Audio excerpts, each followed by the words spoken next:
Hey, welcome to Jason is a Social Scientist. What's in the box? We got 2 packages to open. One from Jessica DeGroff and the other one from Katie and Kaylee Anderson. So we'll open those. Let's give these people up here, these fine people, it's a double live with pill number 796. So let's give these fine people a view up here. Let's see. Let's see.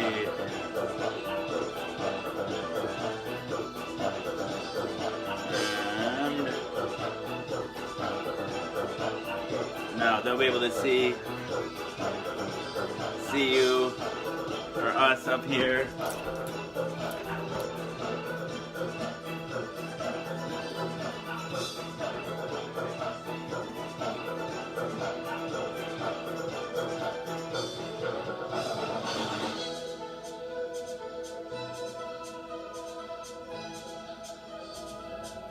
Sit you down here. Bring it back.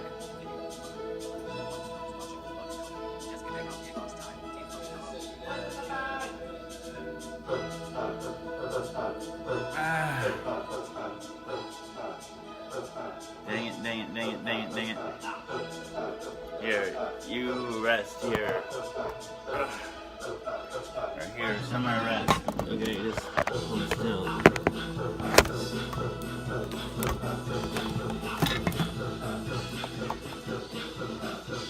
Don't stop moving. Alright, there we go.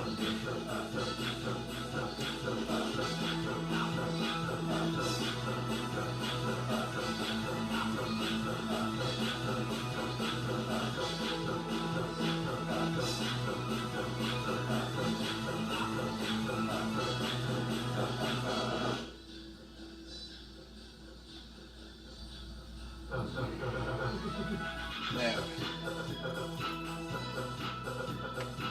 Oh, Kyle's gotta go to work. Oh, dang it, Dag. Hey, Lauren's down here. Hi, Tia. Alright.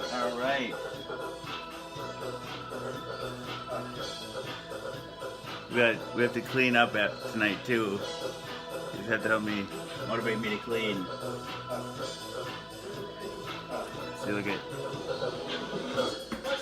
that's pretty messy counter, right? That's a messy counter.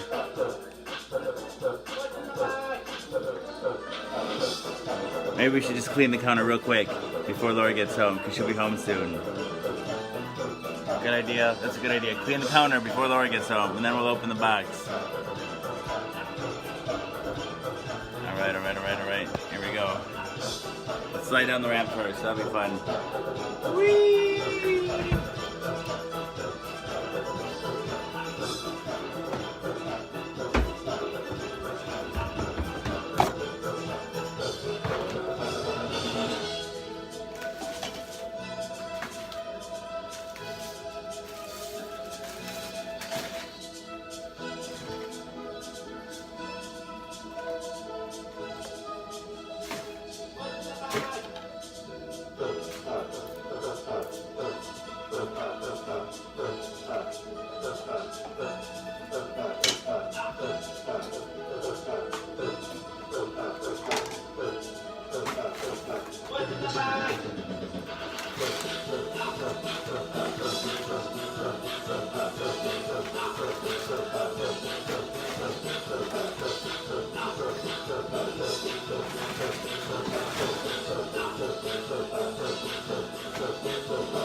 the recycling out quick.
Hey, how are Hi, you? I'm good. How are you? Good. Hey, Sophie. Great to get this.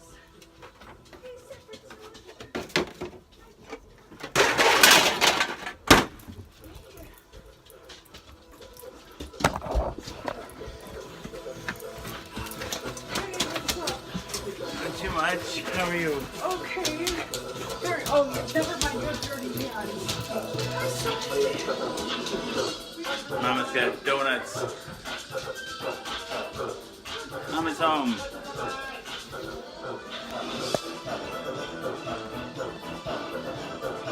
Oh, wow, popcorn.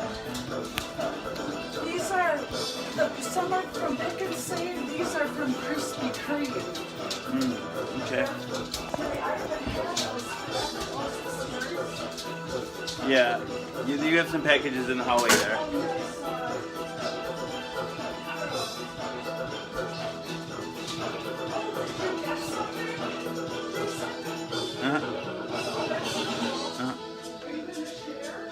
Oh yeah, well, no, I don't know. I'll see.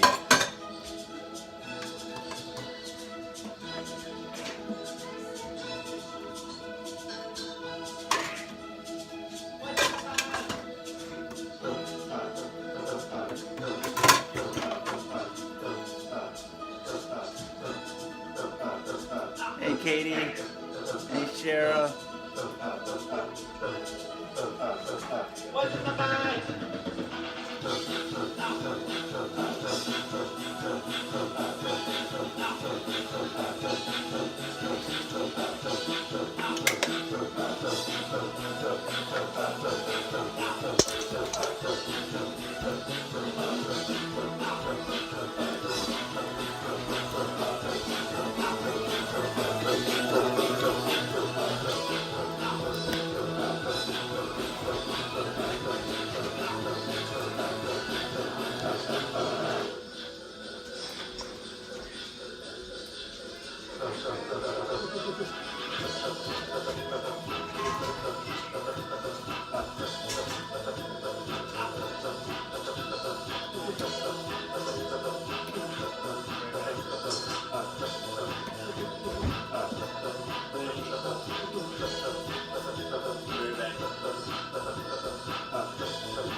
Let's see.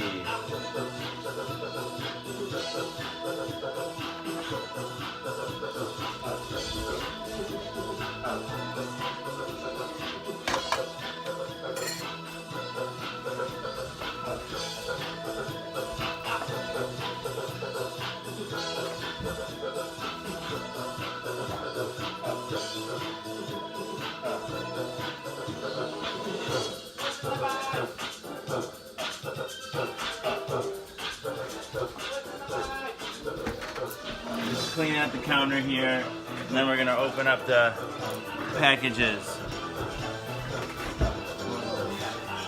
Did Jack spill the popcorn? I'm sure he contributed to it for sure.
Alex has been eating marshmallows. Yeah.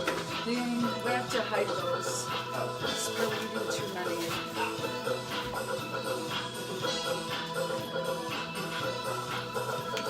He eats them with milk at least. Well, yeah, that's true.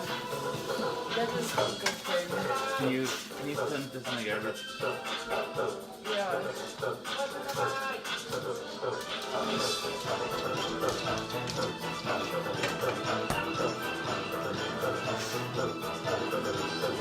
Sophie, how does she have a butter thing?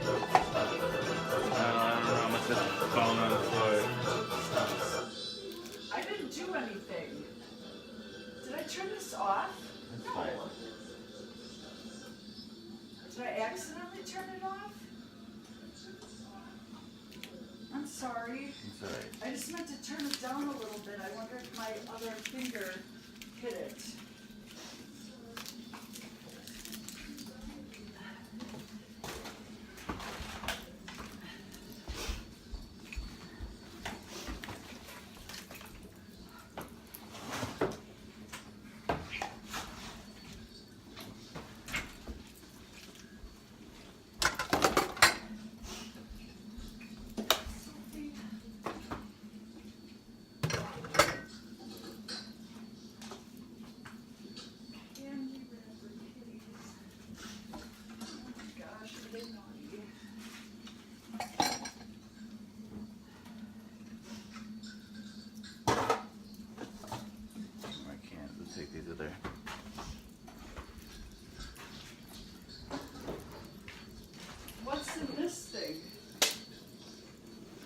that's yeah, no, the other stuff came in there. The bag came in it.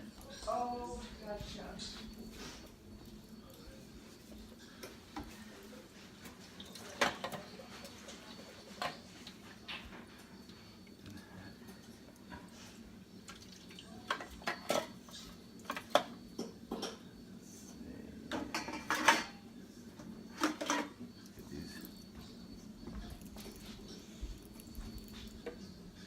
These like developing here.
Gotta take this recycling out, and then we'll find out what's in the box.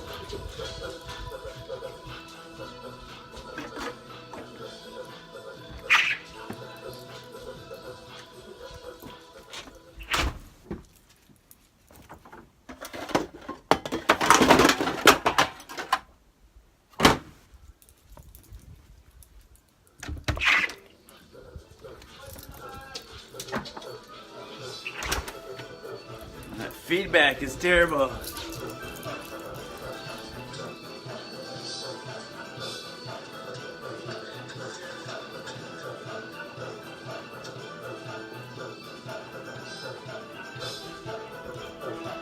All right, all right.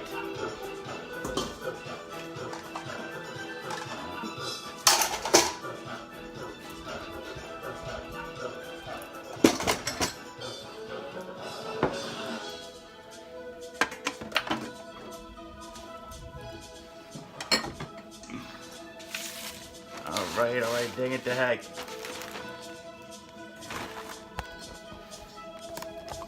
What's in the box?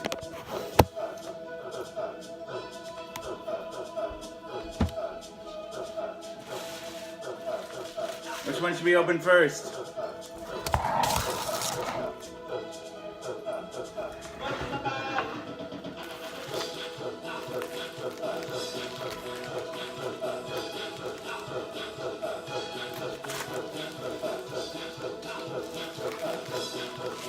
Which one should we open first? The small one first?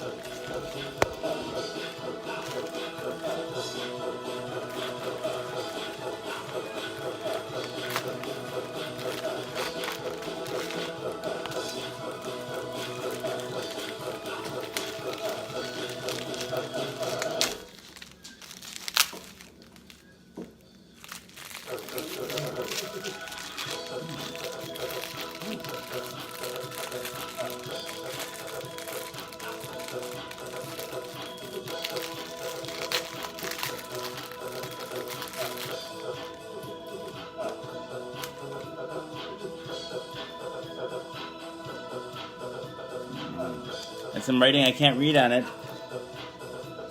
But it's a necklace. It's pretty.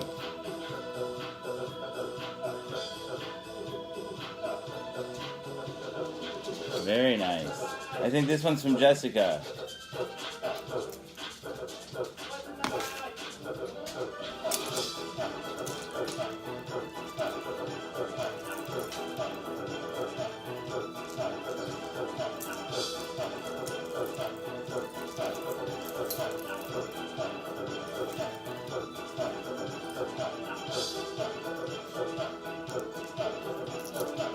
Pretty cool, pretty cool.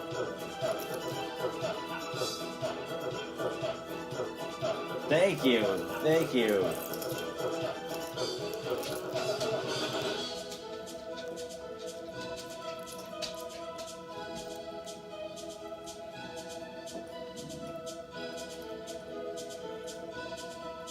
It's really pretty. It's really pretty. I can see the yin and yang symbol in the center there.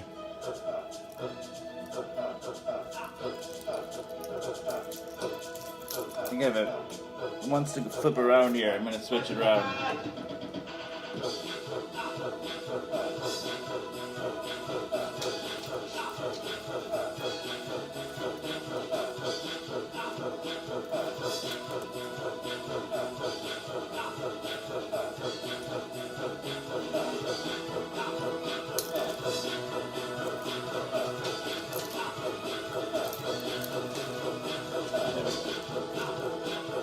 Thank you very much. I love it. I love it. All right, let's check this one out.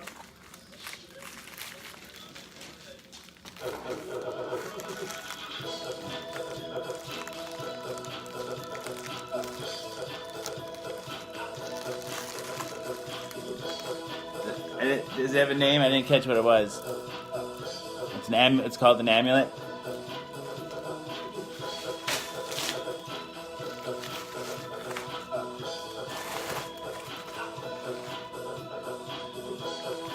This one just says to me and family.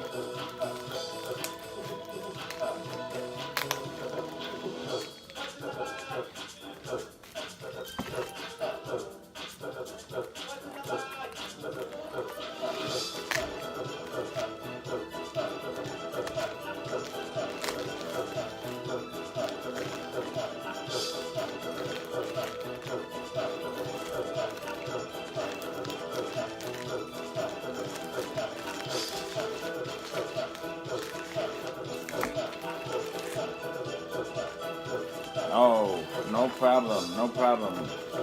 Call it my birthday gift. Call it my birthday gift.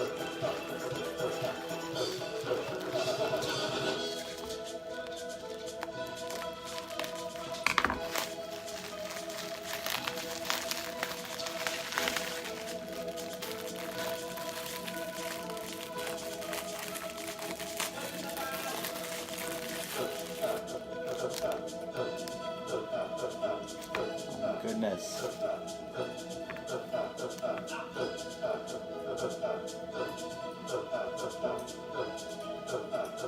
What's in the bag?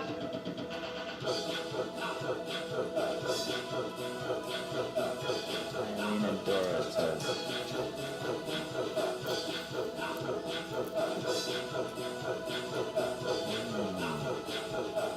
Oh, very pretty. Very pretty.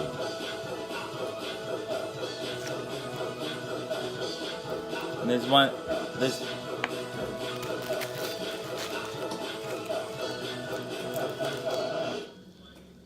my 29th, right? No. Oh.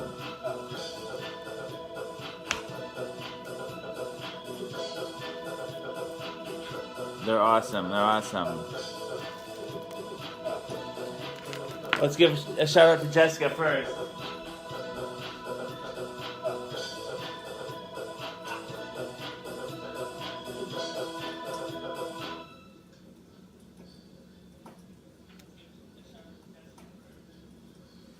Jessica, thank you! Jessica, thank you! Oh, hey Josh! How's it going? Jessica, thank you! Alright, good to see you. Hey man, how's it going?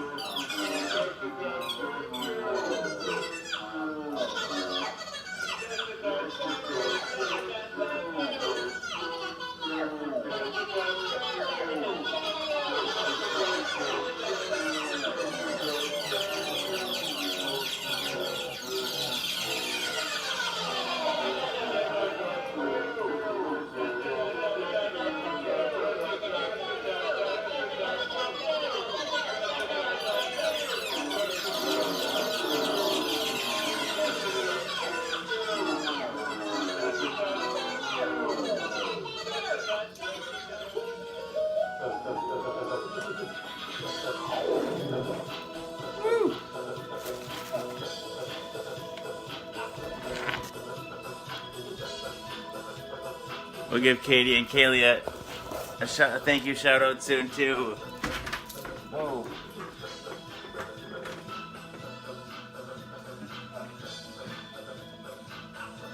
So this is one of the things that was in the box, a metaphorical box, right?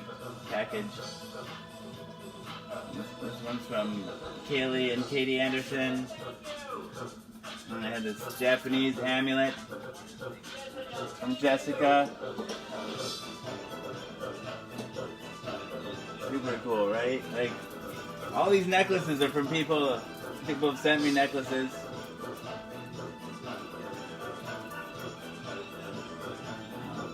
It's cool to see you, Josh. Thanks for being here, man.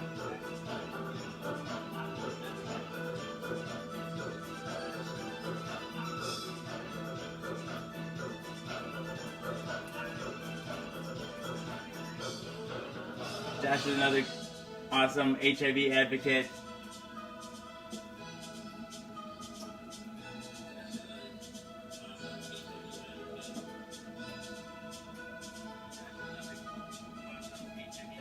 But no, thank you again to Jessica.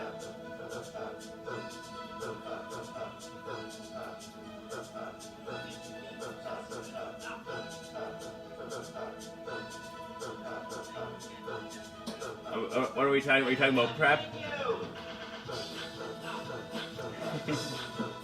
Josh, you wonder what the show is about? What this show is? People often wonder what the show is about. Some of you might be wondering what the show is about too. I have to fix this. The stool here, right? Laura had to get something out of the silverware drawer, so this is moved over. I gotta scoot it back so I don't kill myself. Let's see here.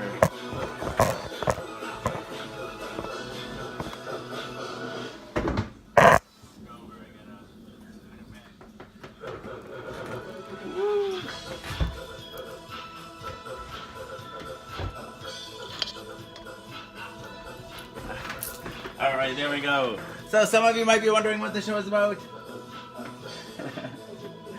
Oh no, it's pill 796. We're 4 away from pill 800. I thought you were giving me a softball to do my whole spiel. Thought you were setting me up there. Pill 796. Indoor parkour. I've only fallen once. And I was tripping. And when I tripped, and I was wearing a horse mask. At the time, there was like on the ramp here, there was a railing that ran down this side of it. And I removed the railing because if I fell again, I landed right on the railing and gave myself a huge bruise.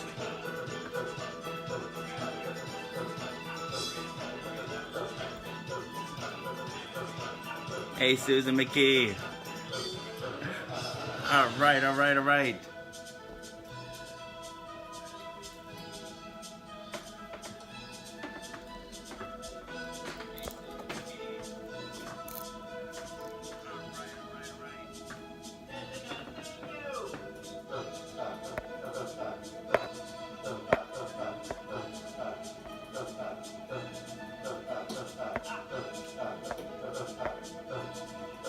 Oh, that's not gonna stay.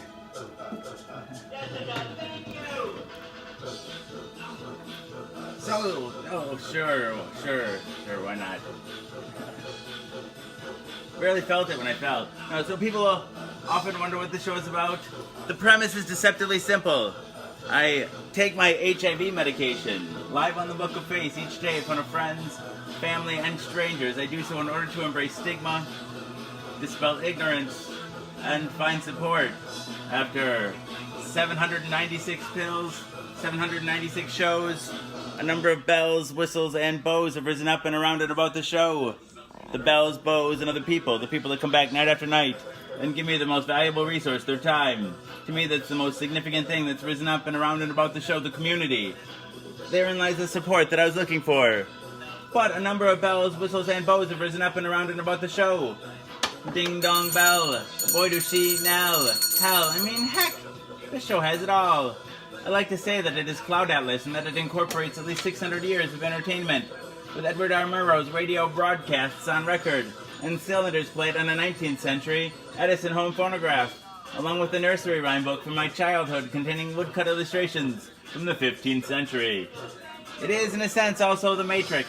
In a previous iteration of the show, I created something I call the Rainbow Tunnel, in which I harnessed the power of Grayskull and the Eye of Thundera, funneling them through a series of warp nacelles, creating a static warp bubble and a subsequent singularity, punching a hole through the fourth wall, across the multiverse and into the source. The show now takes place in an echo chamber, created by me, that serves as a way station between our reality and the source. I don't expect lay people to fully understand, as this is advanced social science. Yeah, so the show's also like an old-timey variety show, Carol Burnett style, mixed with a merry melody of Looney Tunes and a measure of Mork and Mindy, a dash of Mr. Ed, and 2 doses of Alice in Wonderland, a helping of Hee Haw, heaps of Benny Hill, a hint of the Highlander, tons of the Twilight Zone, a tincture of Teen Wolf, ow ow ow ow, an ounce of Oz, a cup of Creep Show and Cast Away, a quarter quantum leap in a gallon of Gilligan's Island. It's a 4-hour show, a 4-hour tour, piles of Pee-wee's Playhouse, a pinch of Peter Pan, a pound of Popeye. I am what I am, a whole block of Mr. Rogers' Neighborhood, and a ration of the Rocky Horror Picture Show. I'm just a sweet transvestite from transsexual Transylvania. Ha ha. Come up to the lab. See what's on the slab. I can see you shiver with anticipation.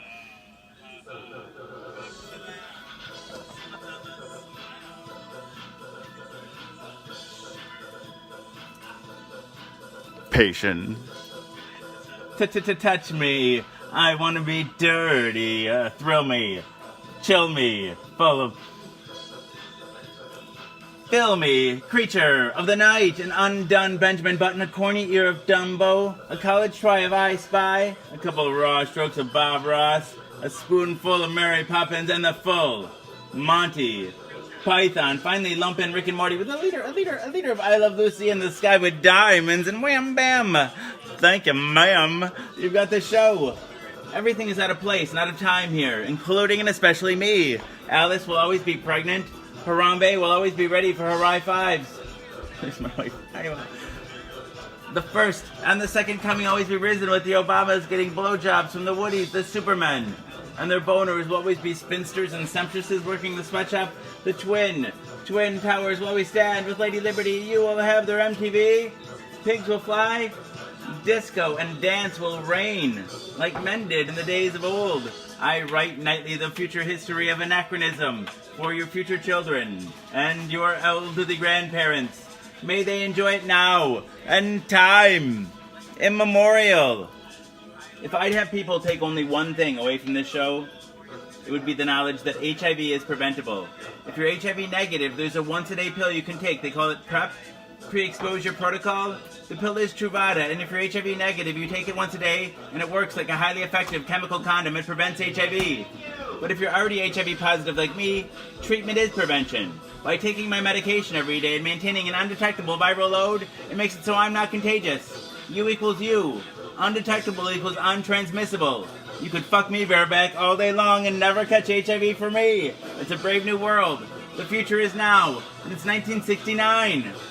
Free love. Woo! Joel Osteen, the preacher dude. Oh no. I gotta do a shout out for Katie and Kaylee right now. Thank them for what's in the box. If your friend sticks around though, we can, Evan. Woo!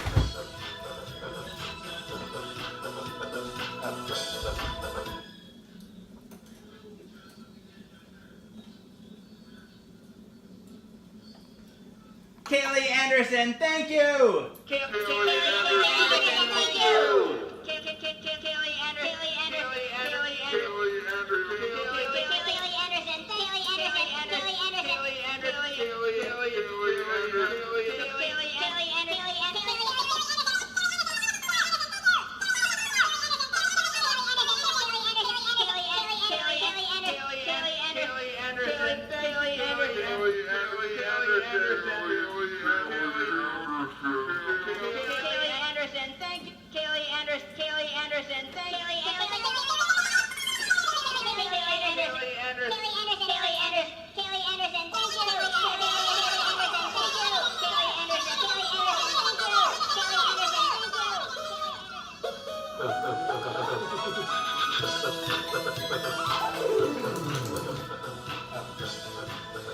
Woo. Thank you, Kaylee. Katie too, thank you. Oh, Kaylee's here too to hear it. Awesome. Awesome, awesome. Beautiful, beautiful. I'll show the boys in the morning.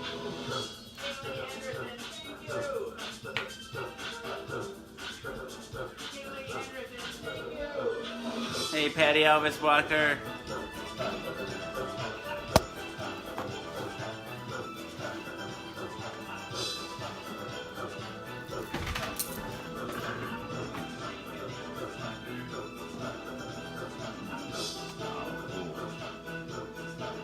Oh, shucks. Thanks, Josh. Thank you. Thank you very much.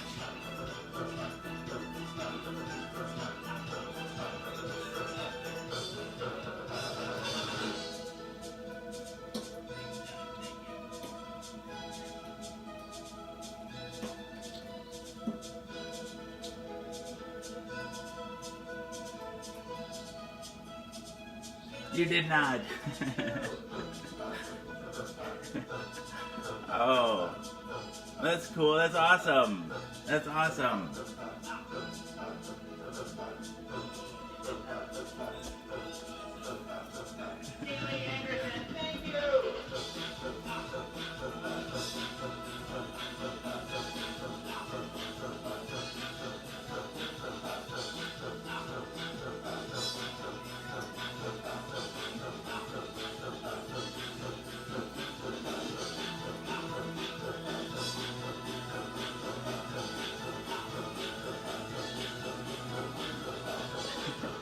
You're making me blush, Josh. Thank you.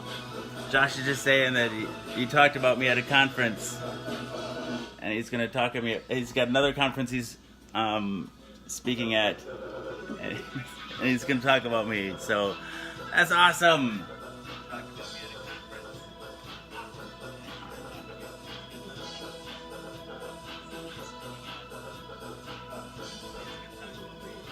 Josh is really cool too. He's reached millions of people too. He's got his own channel on Apple News, which is awesome. And Google News, like you have like a. You're like super legit, man. You're like super cool. So that's awesome, man. Thank you. He is a legend, isn't he? Right here, Francis. The couch is right here. We can hold an auction a little bit if you like.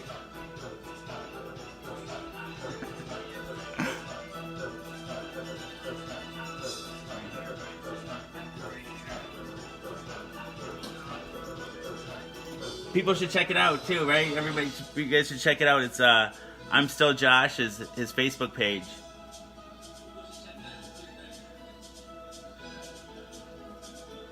Oh, that'd be so cool. That'd be so cool.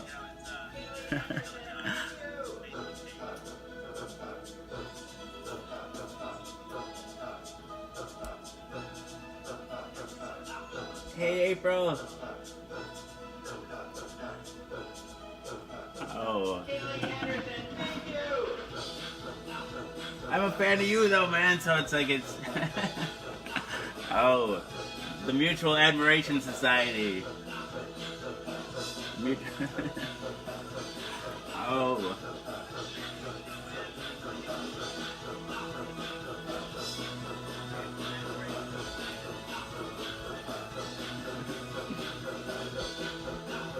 Katie hopped up here. Katie's a super cool friend of the show.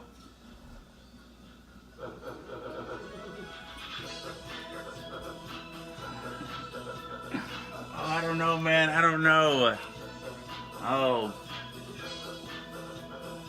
Oh. It's like I can't. I can't even comprehend how to begin. I feel like yogurt from Spaceballs. Merchandising. Social science lunchbox and social science cereal. I don't know. No, I don't know. Life is really so complicated, right? I don't know. Oh. I used to be kind of the the person that had my shit together, kind of, right? But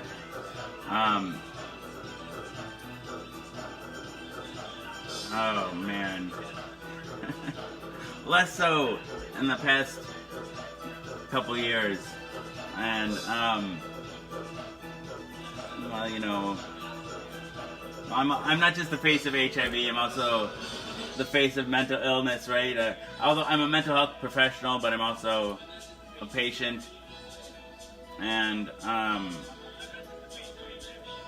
applying for disability right now, and I just I don't know. I don't want to make just enough money, so I screw up my application for disability, and I don't know. I have no idea what I'm doing. I don't know.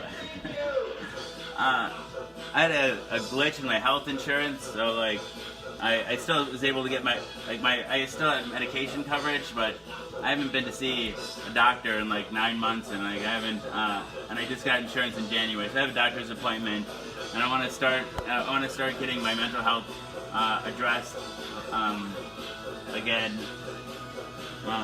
Start seeing a psychiatrist and a therapist.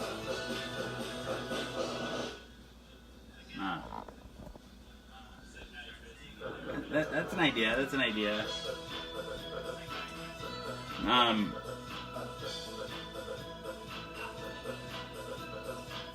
So yeah, I don't know. I've been in and out of mental health treatment for since I was a kid, really. Since my parents had me go to my first therapist when I was 11, when my dad went into AA and my mom went into Al-Anon, and I went into Alateen, and then they had me go see an individual therapist. But then as an adult, I really started seeking treatment after the death of my parents. That was the first time my first real deep depression. And then, just the coming out process was difficult, and then I saw a therapist, I actively saw a therapist, and had my first hospitalization kind of around that time. It was a traumatic time period for me, and then about a year after that was the HIV, and that was really traumatic too, and I don't know, it just things are all messed up. But yeah, I do have insurance again, so I don't know.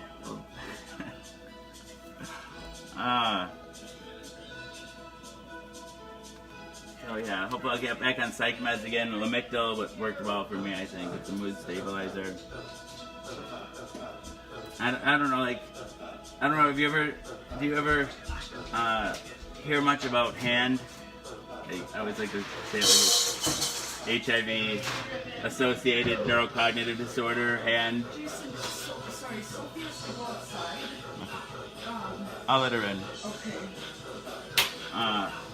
They say up to 40% of patients, even on antiretroviral therapy, experience HAND. And then I feel like since being diagnosed with HIV, my mental illness is qualitatively different, right? It's after the death of my parents, and even the coming out process, I think that was I don't know, I feel like well, then I also read about before they had meds for HIV, there was some AIDS mania was common. In the later stages of AIDS, people would get this intractable form of mania. It could medications would be very difficult to treat. Like, and I just feel like there's like this manic aspect of my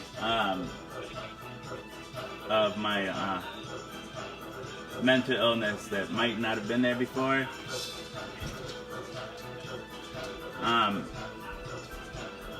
Almost like the show, I feel like could almost be a symptom of, you know, and it's so hard to tease out, like, like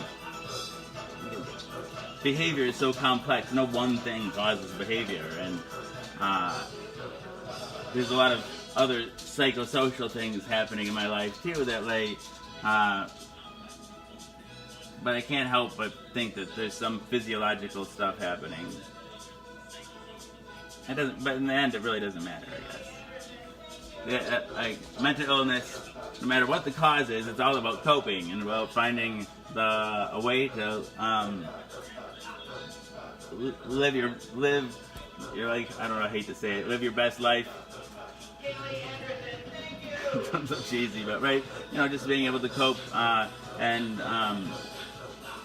like live a fulfilled life.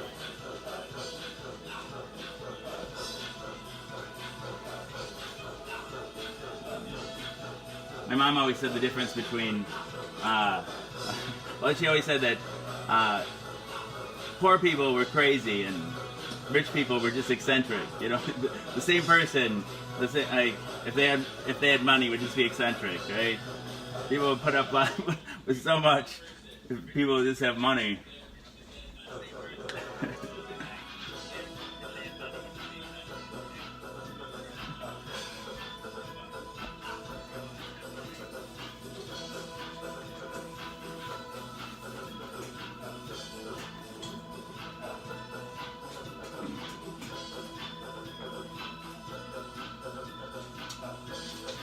Woofy McWoofy, I'm talking to Josh Robbins.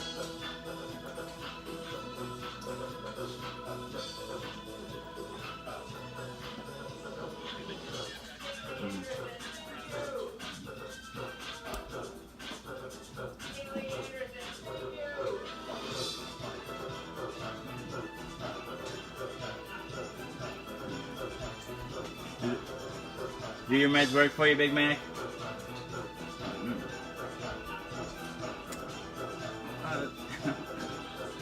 Likewise, Josh. Thank you. I really do appreciate. I really appreciate the support, man. And I always say, spread me like a virus. I appreciate you. Yeah, talking about me, getting me out there. I appreciate it. Oh, dang it to heck. Hey, Covino, you like it? You like this side better?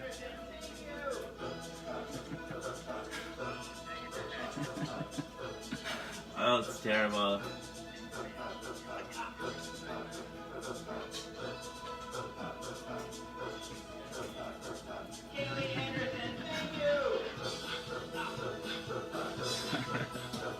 Another one. This one borders on offensive too, but I always say, when life hands you HIV, turn that shit into Kool-Aid.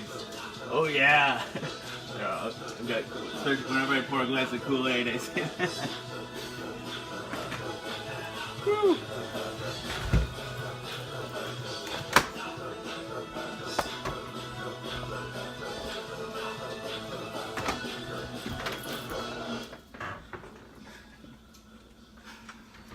It's terrible.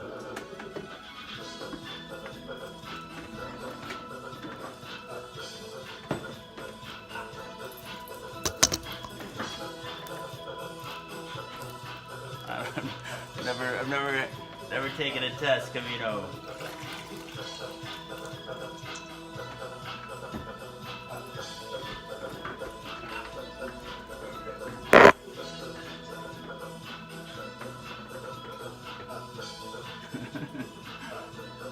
Stress can do that, maybe, Josh.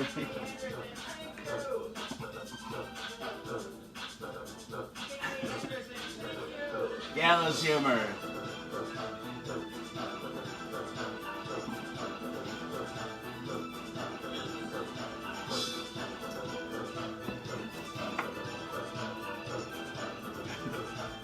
HIV lane? You had that? Oh, alright. Watch for that.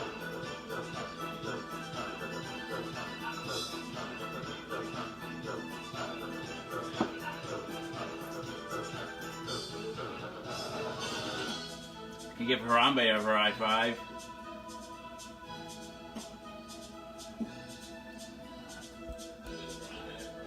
I think humor is important for sure.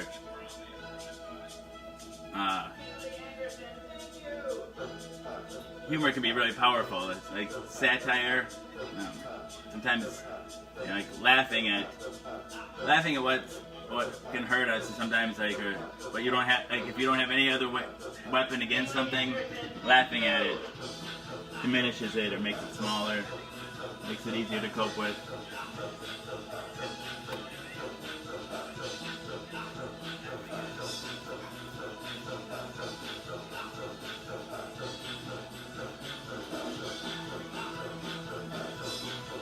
I'm clueless. That one's going over my head, man. Let's do the Harai 5 though. I have to shrink myself to do it though. Let's give Harambe a Harai 5 here. Kale.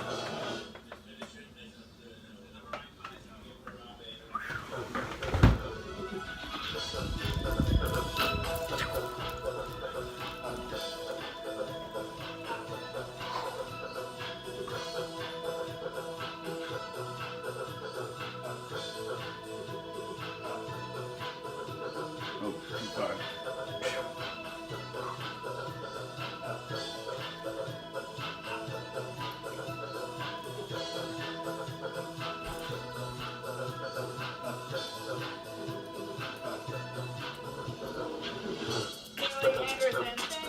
What's an HOV lane? What's an HOV lane?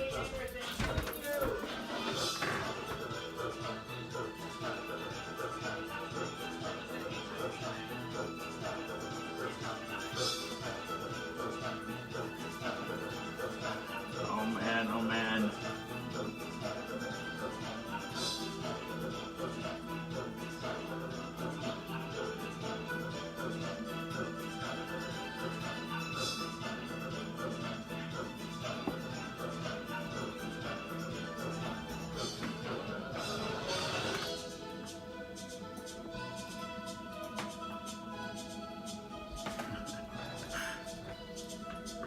Oh, I got you. I got it. I got it.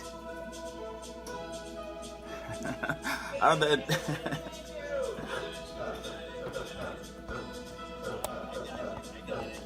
I don't think they call it that in Wisconsin. I don't know even what they call it here.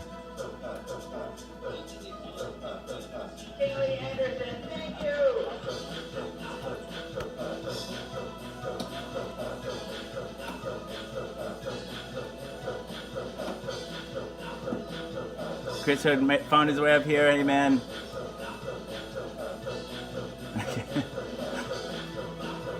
Well, if I ever see one now, that's what I'll think of for sure.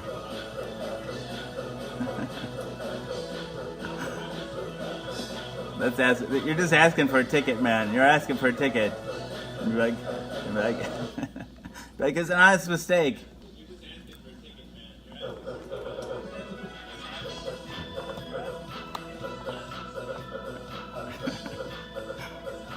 I've got a skeleton. I can put a wig on it. Oh, I think that's illegal to do.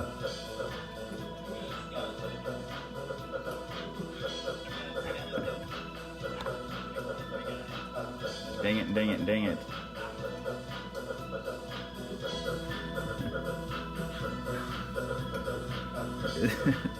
Is that a commercial driver's license?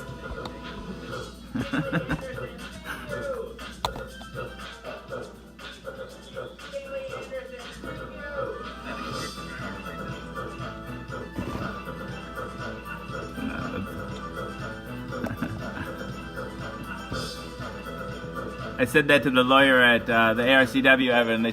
She said that'd be fraud. Oh, you can't do that. No, I know that. I'm just kidding. I know what CD4 is.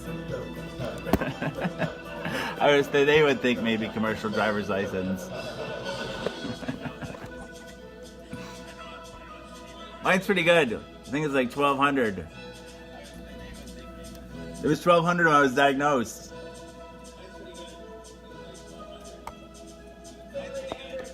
I'm gonna put you in a couch later, Terrence.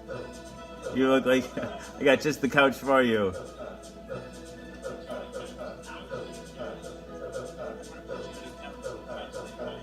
Brittany Van Rose, maybe a little.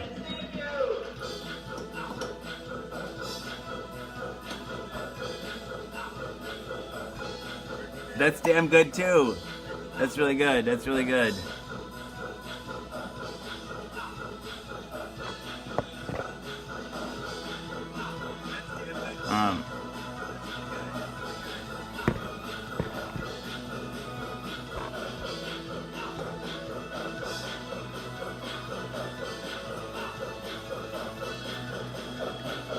I know you I know you're pretty open. Like you got your HIV was diagnosed really early too, right?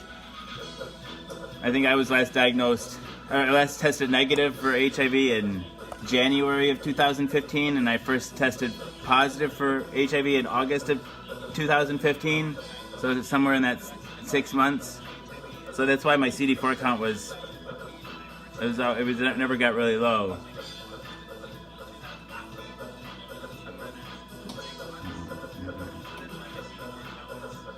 So your CD4 count was probably never. You might have even. Have you ever heard of innate lymphoid cells? I think they account for like a lot of some of the secondary like the things that a lot of people with HIV experience in higher, more frequently. Like what do they call it? The HIV, the non-AIDS HIV-related conditions or whatever. Things that I get yeast infections in my nose, and it's a lot of skin stuff, right? I think it might be related to these innate lymphoid cells, but I think it was only in the past like 4 or 5 years they even discovered innate lymphoid cells existed at all. But once they discovered them, they found out that people with HIV, within the first few weeks of infection, those cells are eradicated. Unless you start treatment in the first few weeks, those cells are completely eradicated and they never come back. And innate lymphoid cells work similar to CD4 cells, right? They go out and they seek infections, things like, but they're pre-programmed. They're like innate. They're, instead of having the CD4 cells have like helper cells that when an infection is identified, more cells are like cells that grow and to specifically fight that infection. You know, like, oh, they find an infection, like, okay, now we know what we're supposed to target, and specific cells are created to fight that. The innate cells are pre-programmed with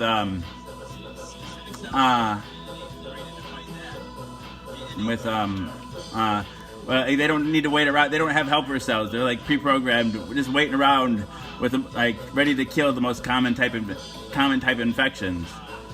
And they also play roles in like skin healing and stuff too. And I don't know. And so, anyway, I don't know. Terrence wants a couch though.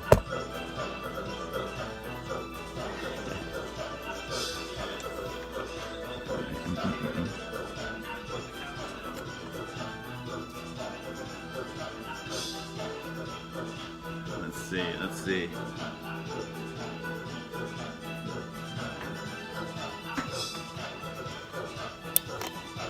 I have to put on my auctioneer ad. We're gonna be selling couches.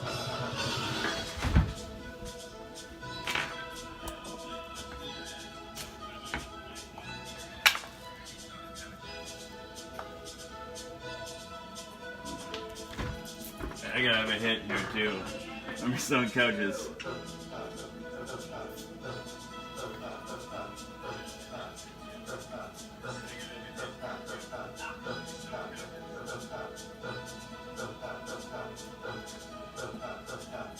Yeah, you'll never catch HIV from Josh or I. We're undetectable, so we can't transmit the virus.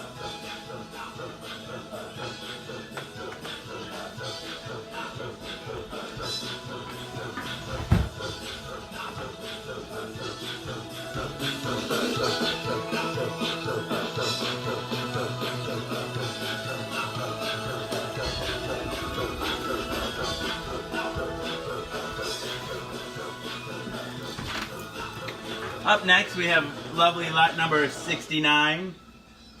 This beautiful couch comes in a nice bright shade of light red. And for the lonely troll that buys this couch, it opens up. And it comes with not one, not two, not three, not four, but five trolls. Whoa! So the lonely troll that buys the couch will never be lonely ever again. Dang it, dang it, dang it, dang it. Alright, alright.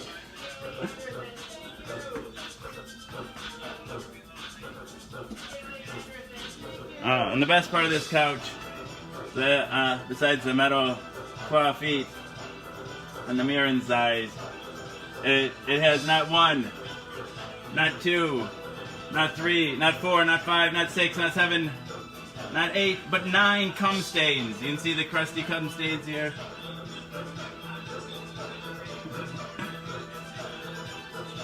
Authentic cum stains. So the bidding starts at $3.50. Do I have $3.50?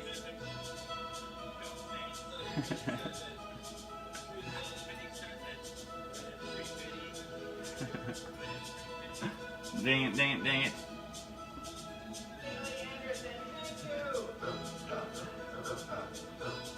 Oh. That'd be perfect for him, Evan, right? It'd be perfect for him. I don't ship to Japan. Well, I might. I might.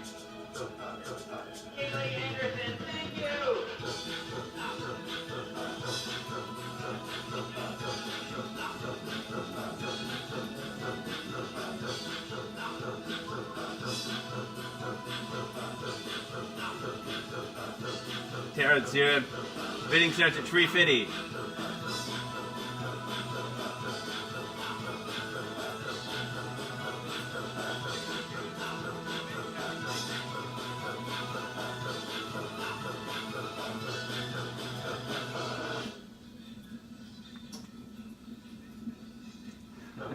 I thought of another saying tonight too, like the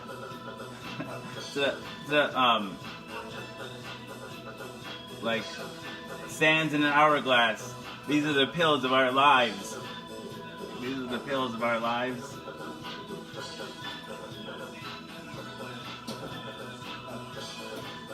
Let's give Terrence Jones needs a shout out. Dang it, dang it. Explain the show to Terrence Jones. Terrence Jones is probably Steven. Dang it to heck.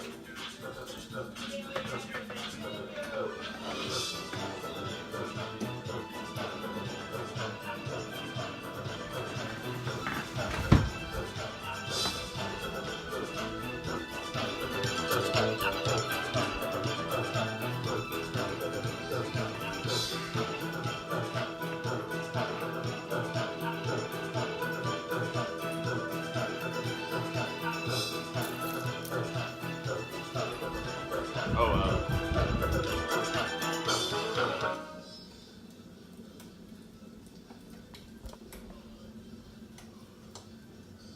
Actually, we still owe Katie a shout out.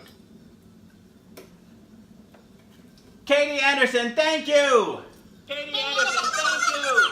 Katie Anderson. Katie Anderson, thank you! Katie Anderson, Katie Anderson!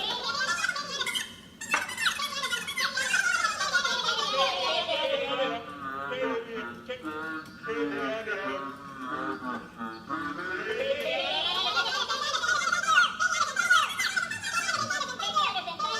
Safe travels, man. Safe travels. Katie Anderson, thank you. Katie Anderson, thank you. Katie Anderson, Katie Anderson, thank you. Katie Anderson, thank you.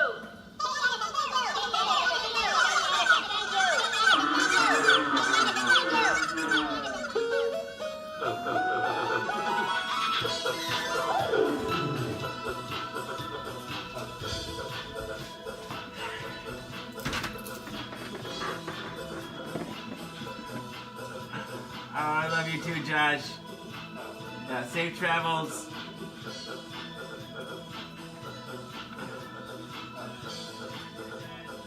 Beck, I love you too, Big Mac.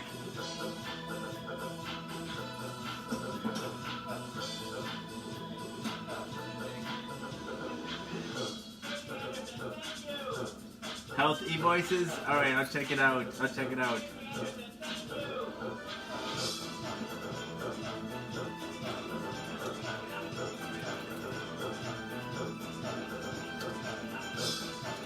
A different Steven. A different Steven. Not Steven Dixon.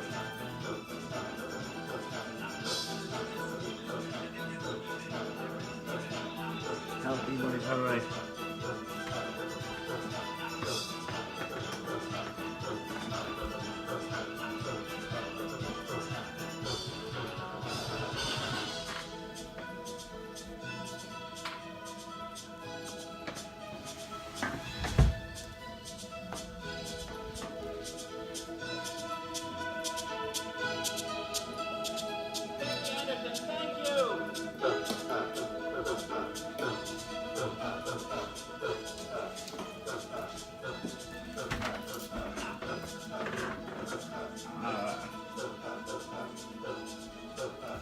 I'm a little starstruck. I'm really starstruck.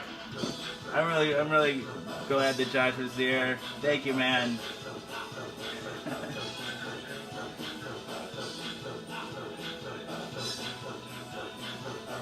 Dang it, the heck.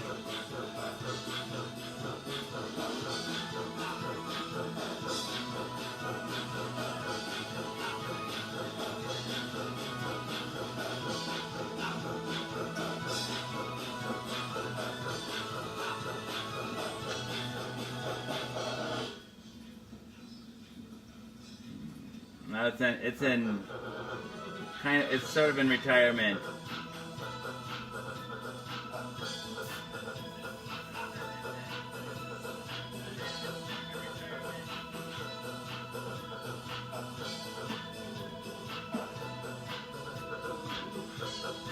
That sucks, Evan. I'm glad you enjoyed spending that year though.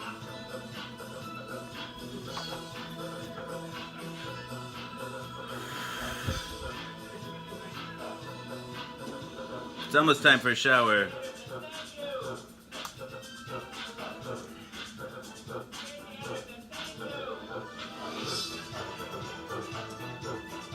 Oh yeah, I was gonna do the dishes quick too.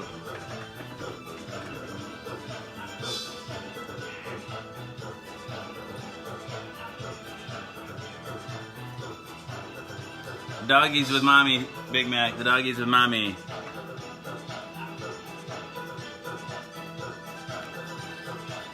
That sucks, Nina. I hope you're all recovered now. Hey, Cindy Lou. Oh my goodness.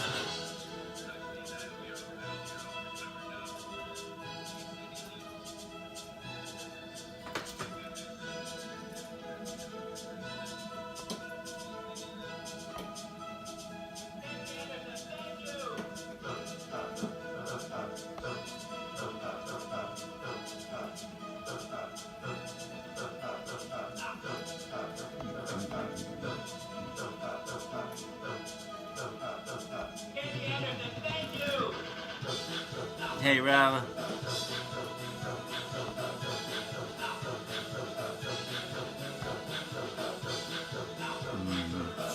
Sucks.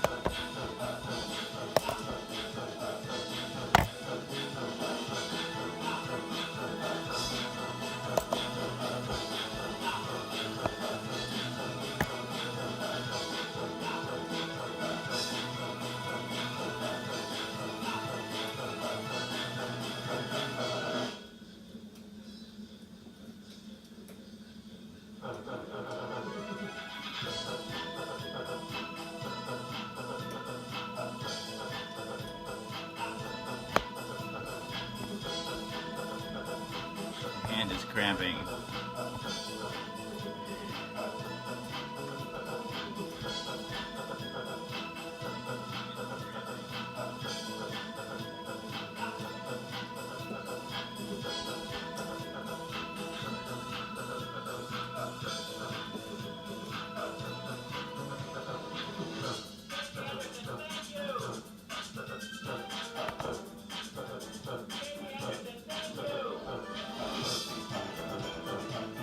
Like, I hate to jinx it, but like,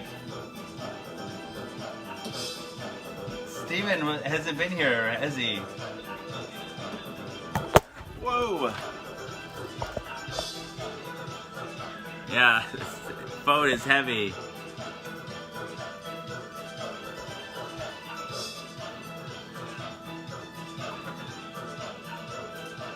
Seems like as soon as I said who, I knew who he was, he took off.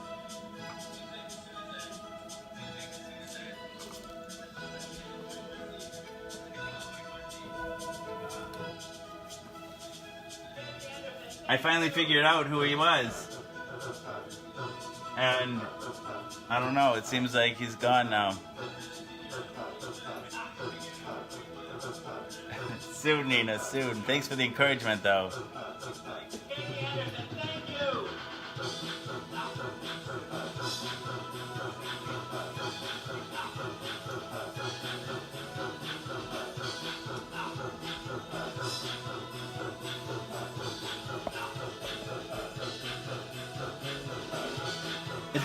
It feels like it can't be that easy, though.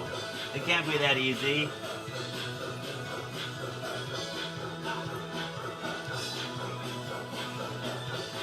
Feels like this is like the horror movie and there's 15 minutes left. We thought the killer was neutralized, but he's gonna pop up again. Except even harder to kill this time. Oh.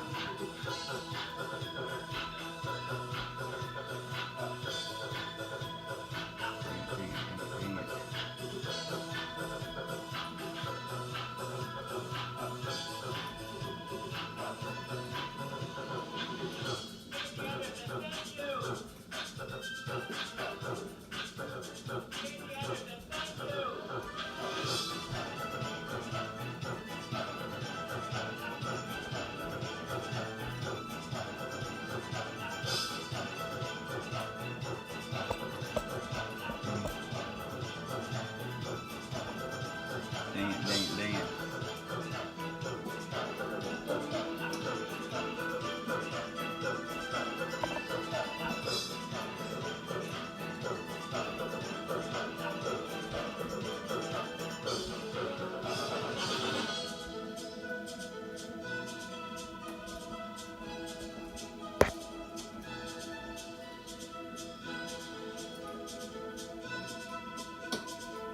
Oh, that's kind of you, Cindy Lou.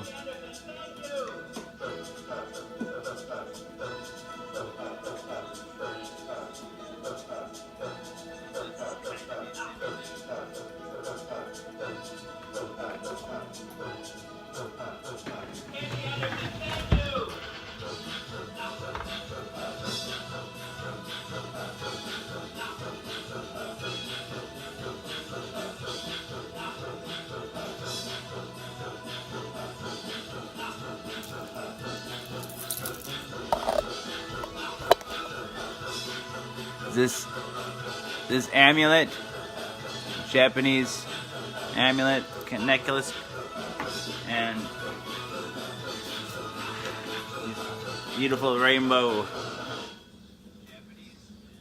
I think like maybe hang it in the window, maybe.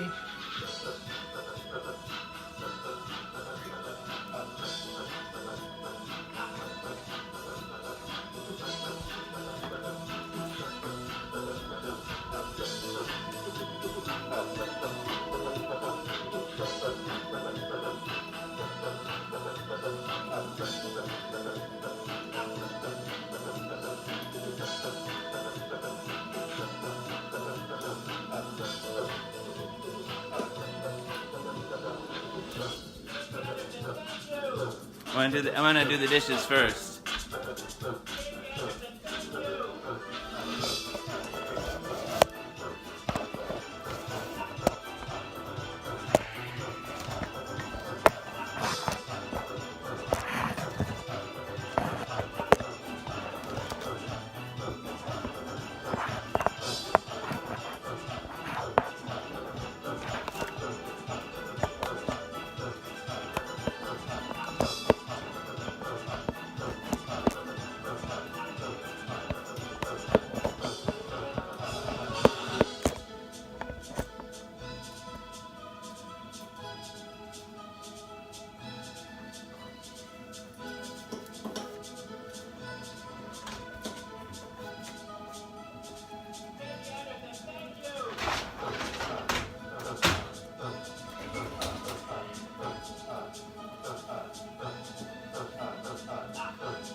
Am I coming? Not on camera.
Anderson, thank you.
Oh, now I really broke it.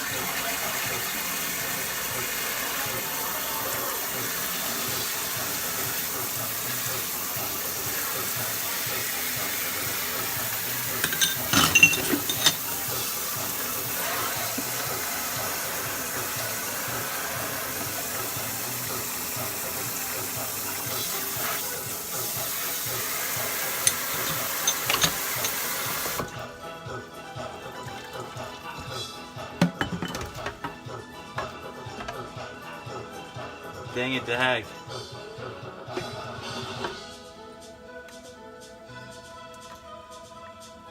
It's broken.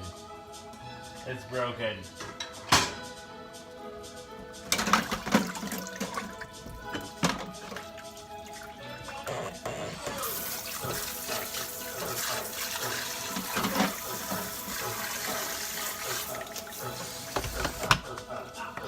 Another plumbing edition.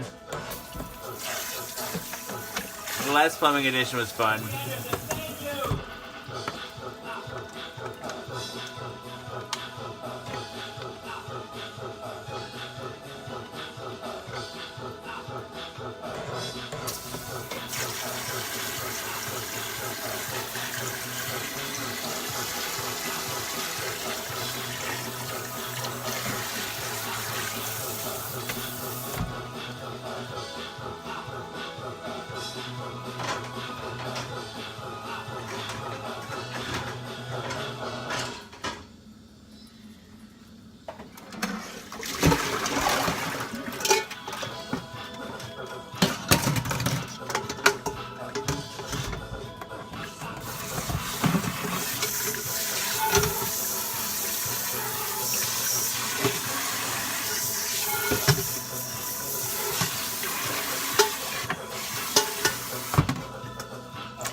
Ah, I forgot already. Dang it to heck.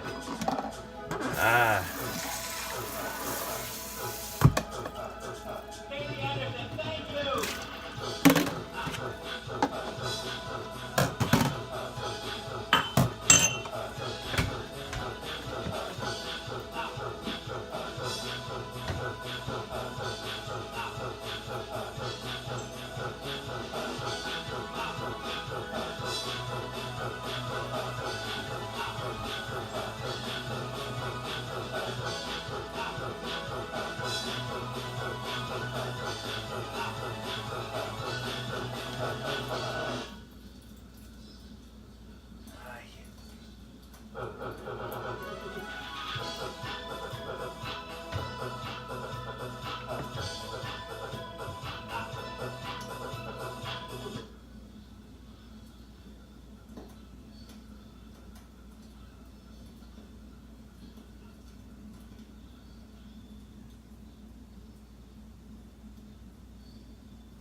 I'll need a flashlight.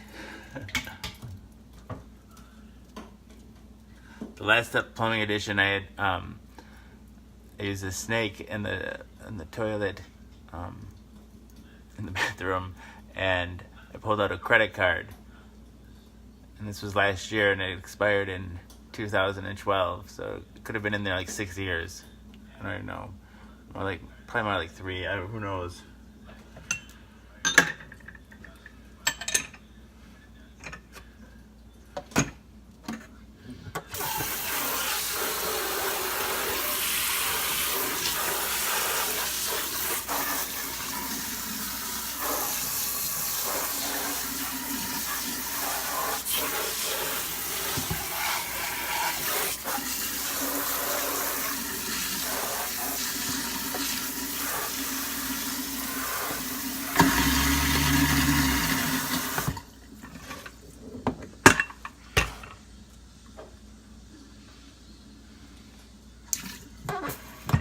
God damn it!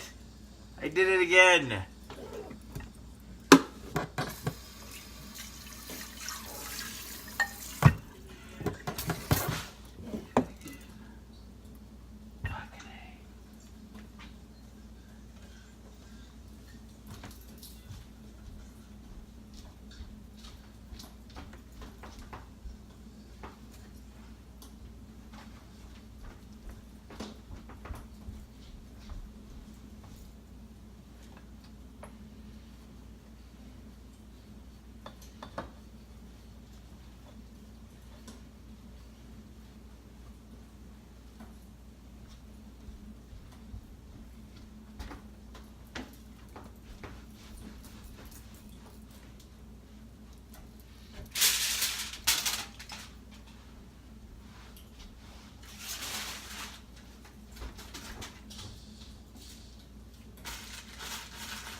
almost time for that shower.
And then one more other real pleasant job to do before we go shower. We're gonna go clean up the dog poop.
Call this the poop deck.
It's frozen poop, it doesn't smell.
All right.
Hey, Fiak.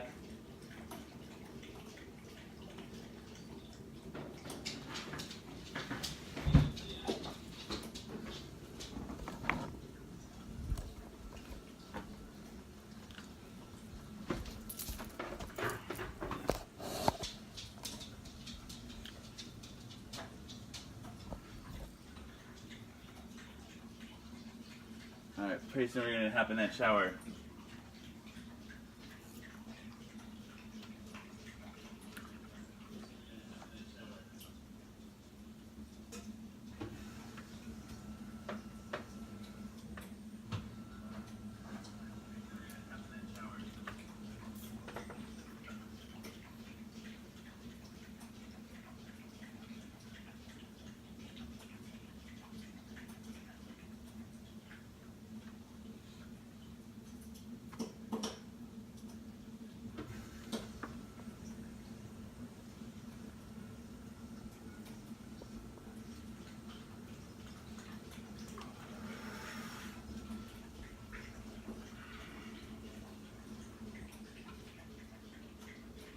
I better charge this. I wonder how much battery we have left in this.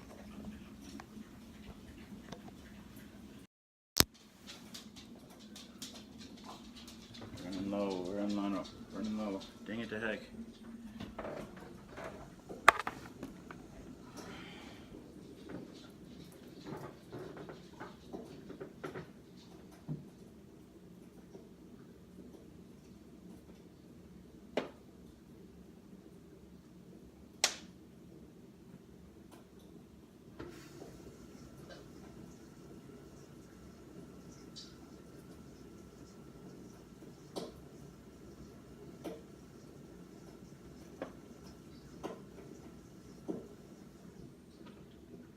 Like I said, all this time I thought you were just ignoring me, Fiak, but you just came under different profiles.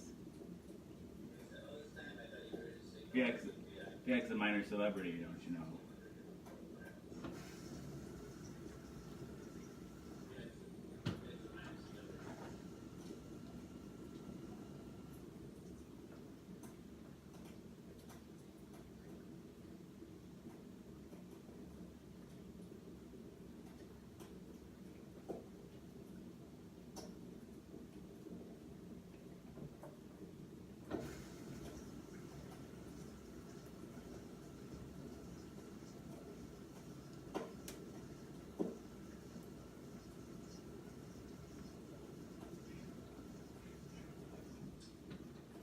Alright, time for the shower.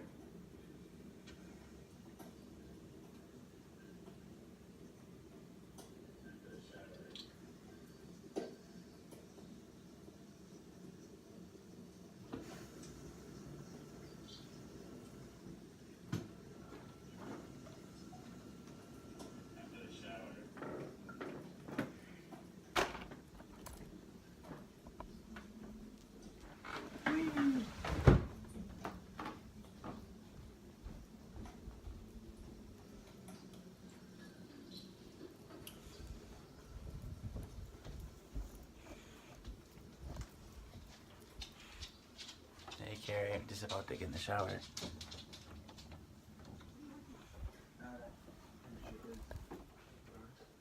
Right. I'm so screwed for that. I'll catch you up. Okay.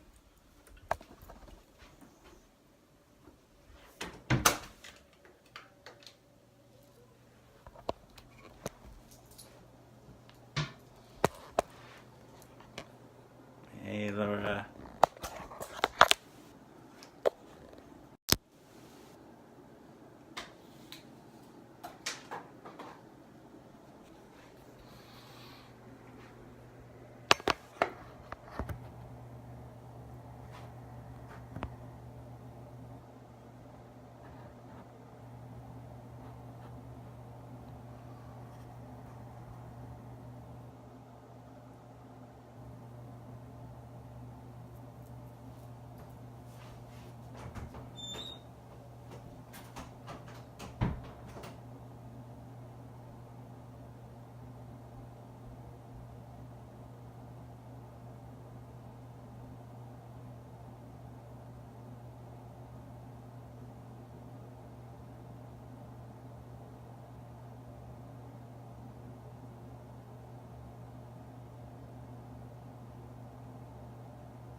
Hey, Esther Joy Roberts.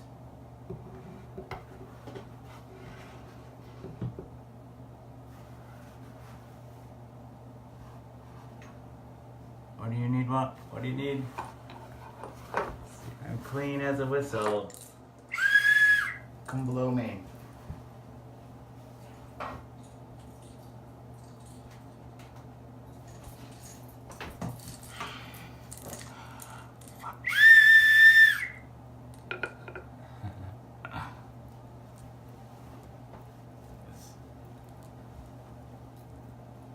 It's one person's luck is another person's misfortune. All right, all right. All right, let's see. Time to get naked. Time to get naked. Woo! Whoa.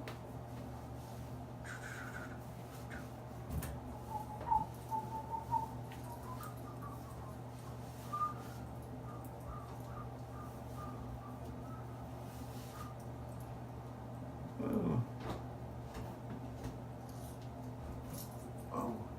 Whoa. Whoa. Whoa.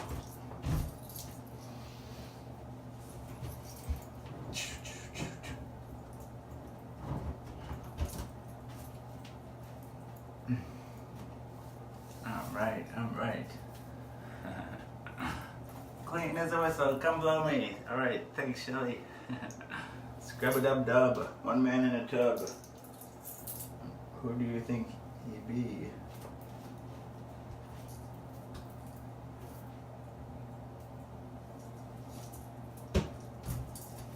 All right, time to get wet. Time to get wet. Thanks, Jeanette. All right, Sandlin, there you go.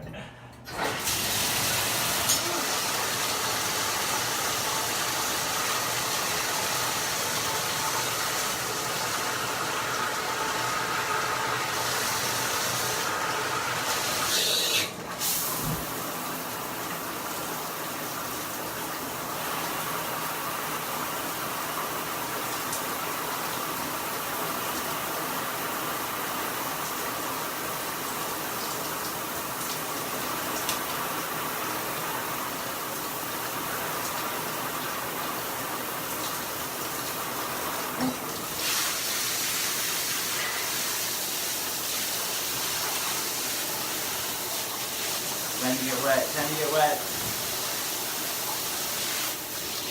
Let's say Andrea, hello.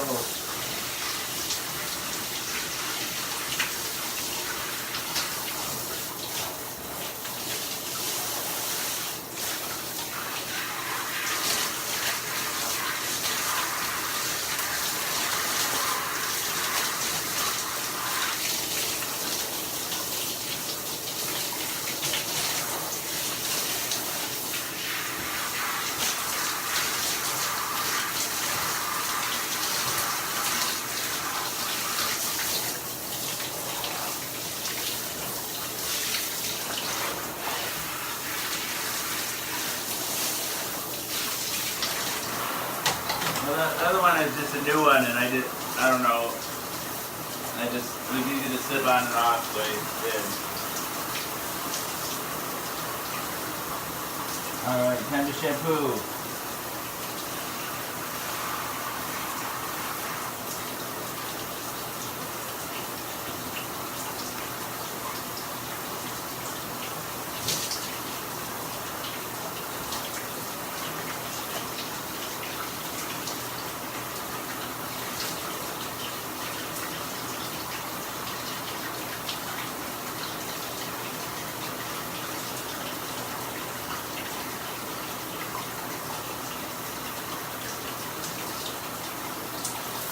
Alright, let's rinse and repeat.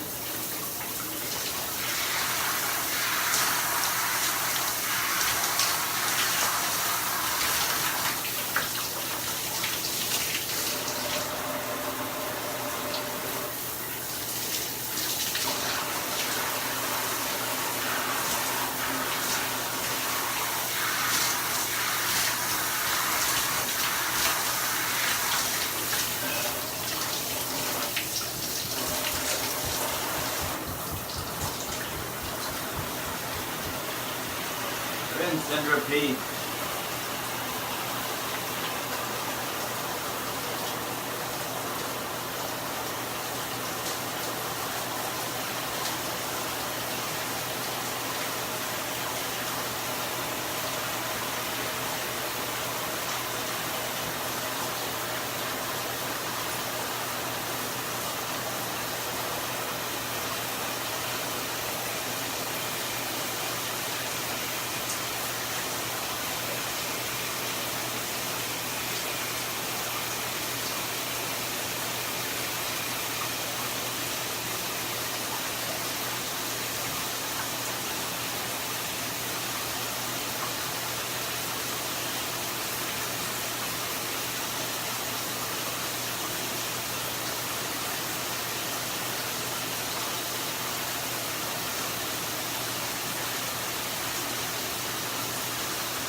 Alright, and rinse and rinse and rinse and rinse.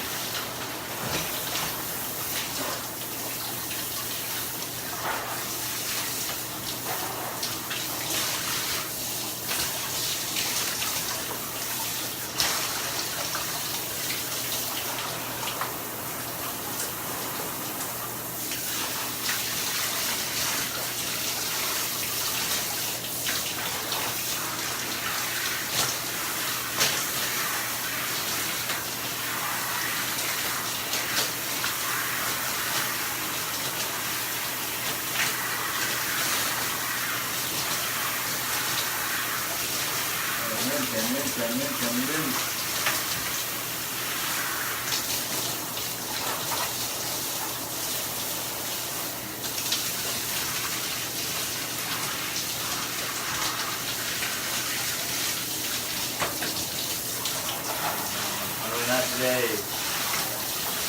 Tony Lee.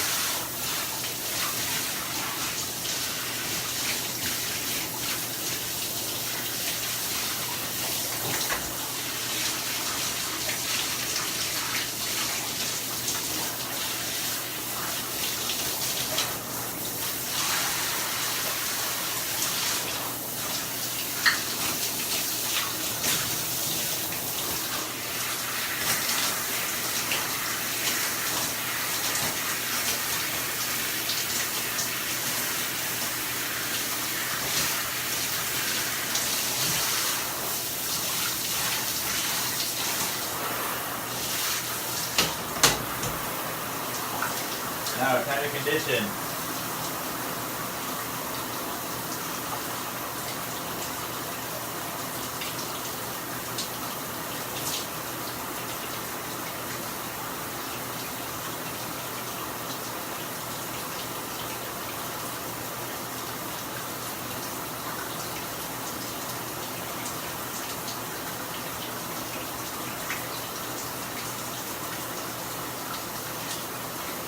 Sounds pretty nice, Tony Lee.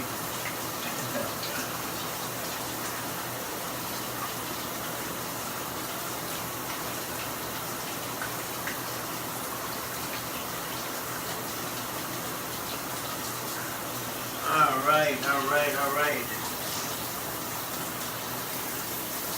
Rinse and repeat.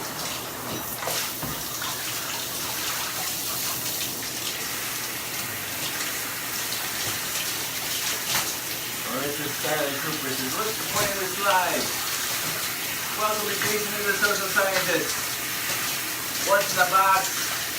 And I'm clean as a whistle. Shower number 200 and... What shower is it? 248? 249?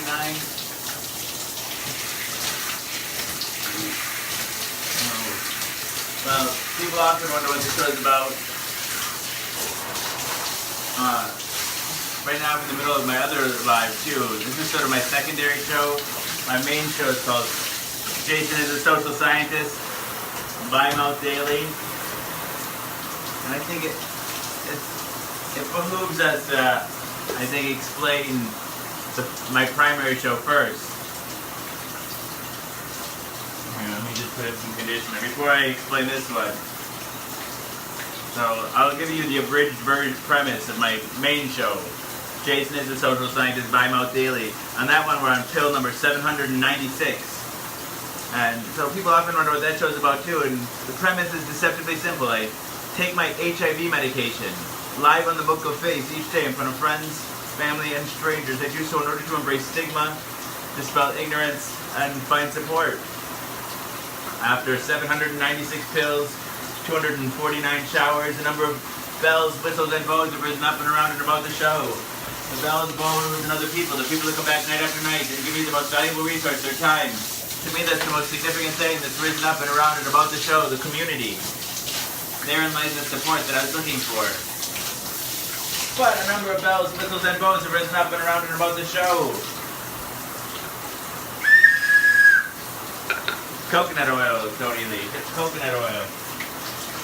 So, if I'd have people take only one thing away from this show, it would be the knowledge that HIV is preventable.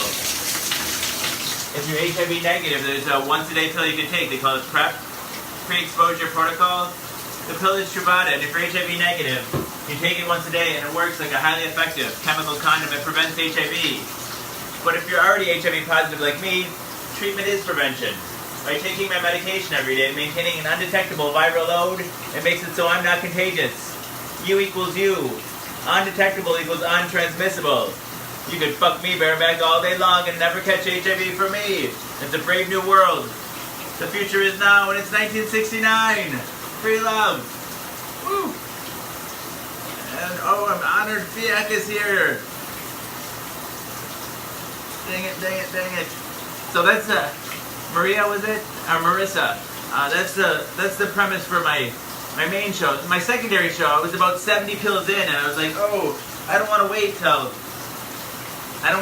20, 22 hours to go live.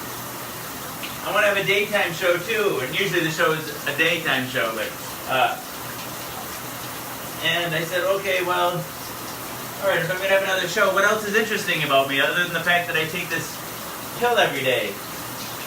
And so I immediately thought of mental health, right? Because for me, I haven't. My background is in mental health. I've worked as a registered nurse on an inpatient psychiatric unit for 12 years. I became board certified in psychiatry. And, so I'm a mental health professional, but I'm also a patient. I've also had 5 of my own psychiatric hospitalizations.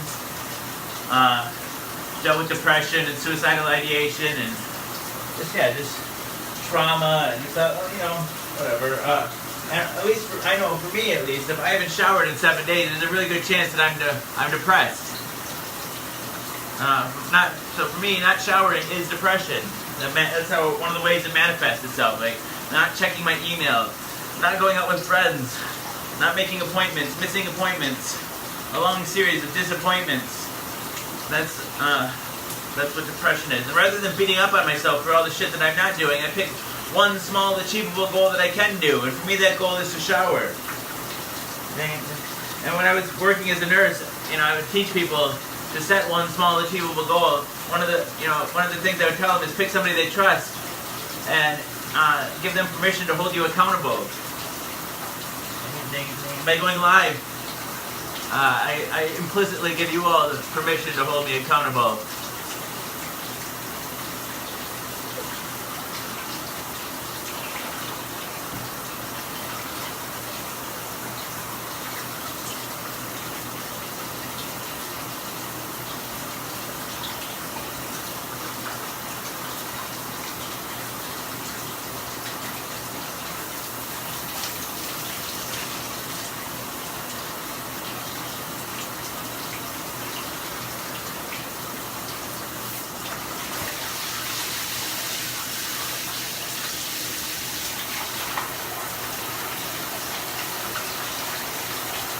Hey, for real.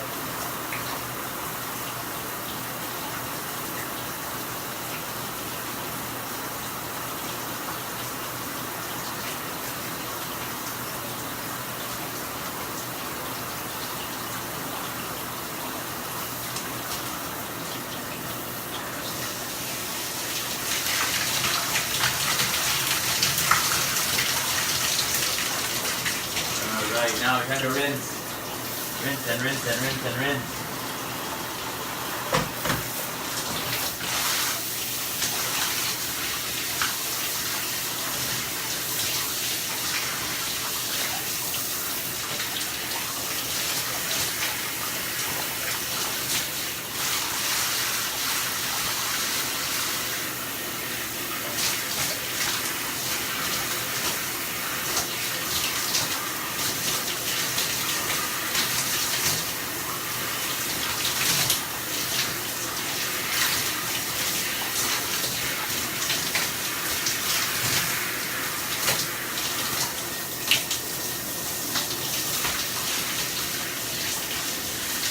Bo got her phone wet. Uh-oh.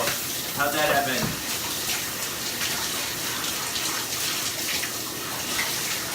I do, Nathan White. I have multiple lives going. I've got 2 lives going.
down.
Medium heat.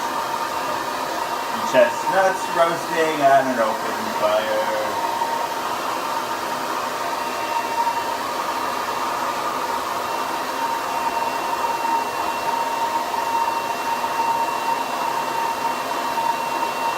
A lot of nooks and crannies.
That's a good thing, Shelly. That's a good thing. Sometimes that's all we can do. Best we can do.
Feast your eyes as I moisturize.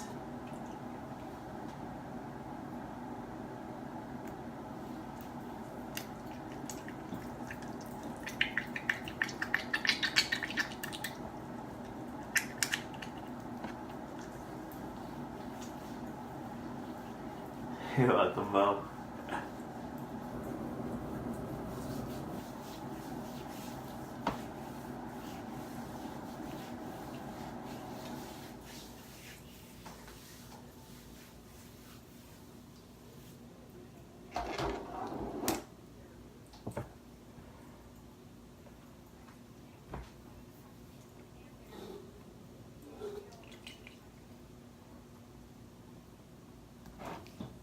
Woo.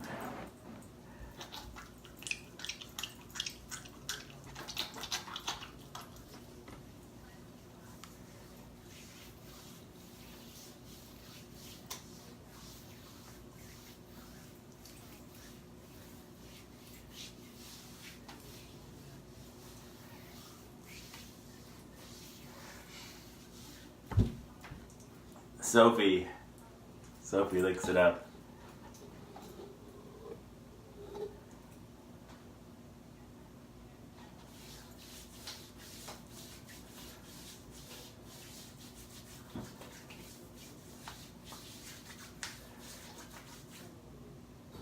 Good morning, Dylan.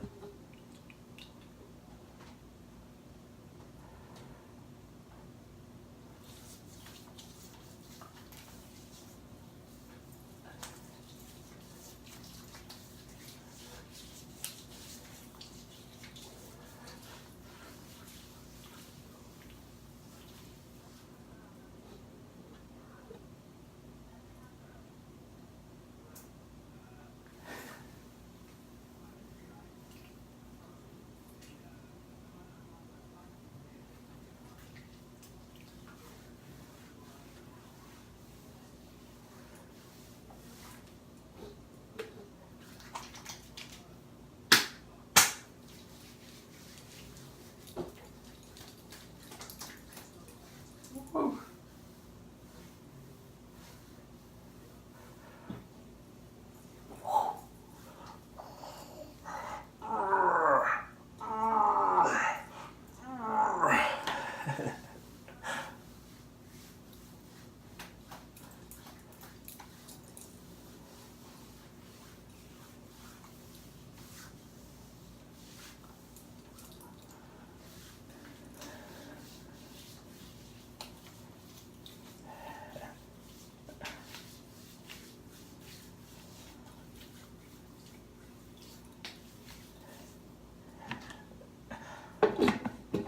Nina's so nitpicky. Dang the heck, outright. Nina's a princess. Alright, here we go.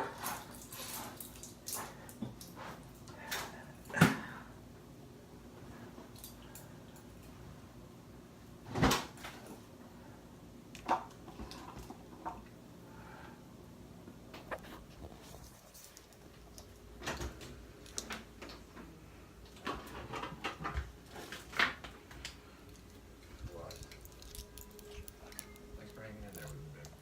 Of course, you're my husband. I love you. Sorry. Eddie. Stop finding Brickman.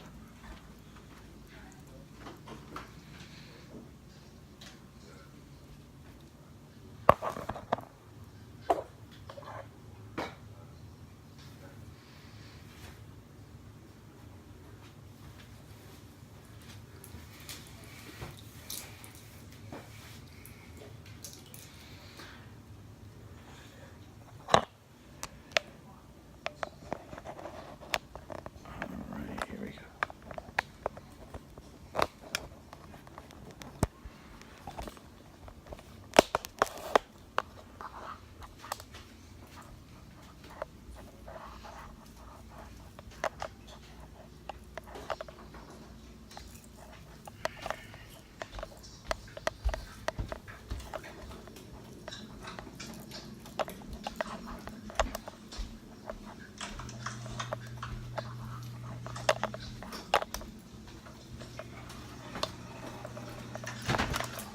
How's everyone out here?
Had to get this on the charger for a while.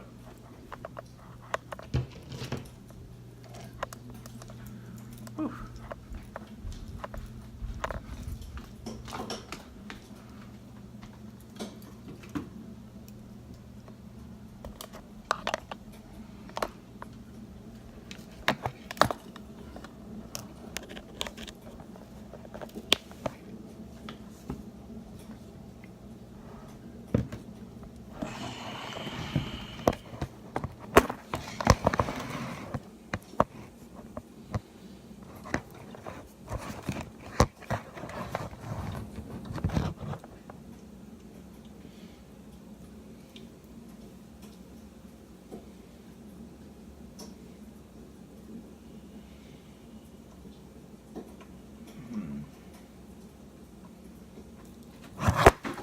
Dang it to heck.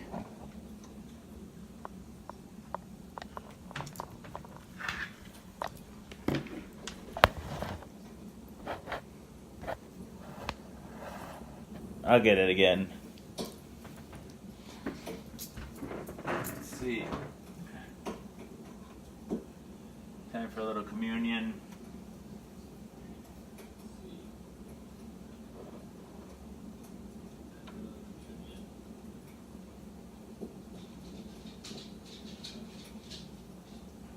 Hey, Jeff Rosen.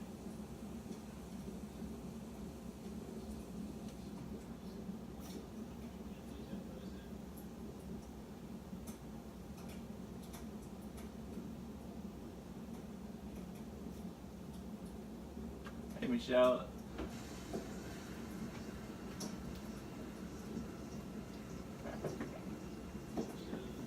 Good to see you. Good to see you.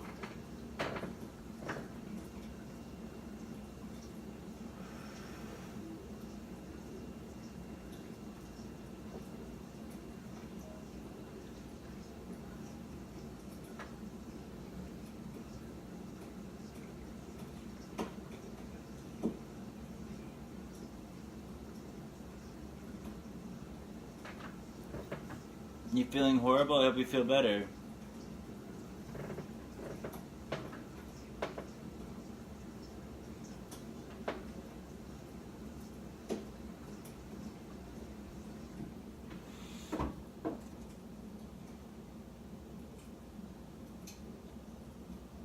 Oh, we need some new words of the day.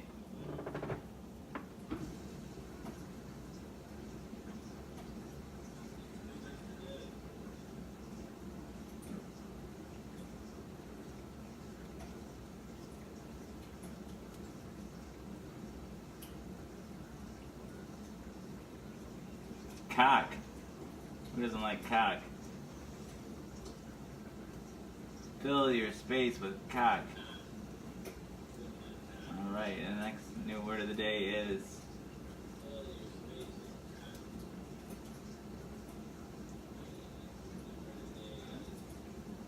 Wi-Fi.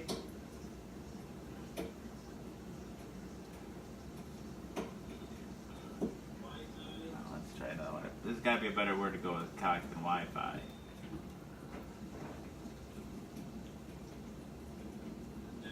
Oh, maybe we'll keep it. Does your cock have Wi-Fi? Mine does.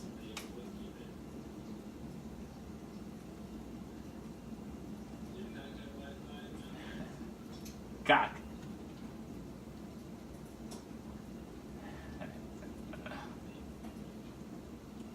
You like it, Gary? Nice, nice. It's hard to keep up probably sometimes.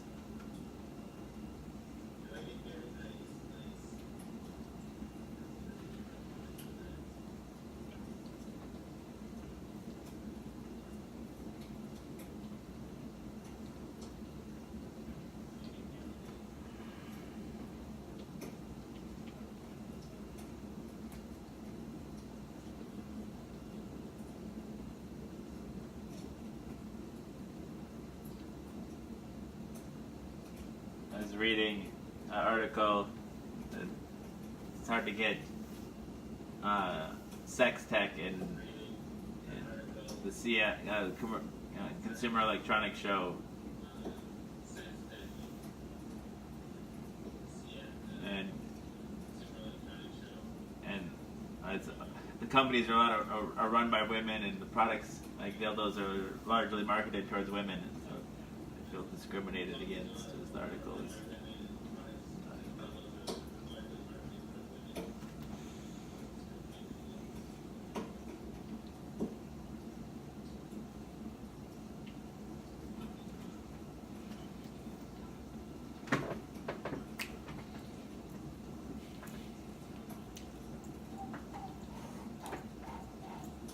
I'm clean as a whistle.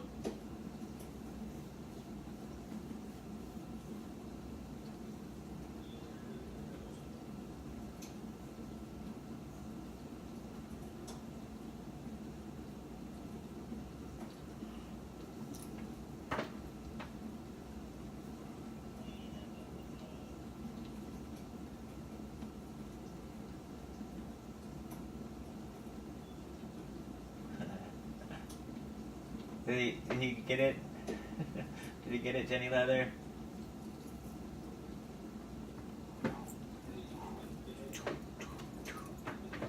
Woo!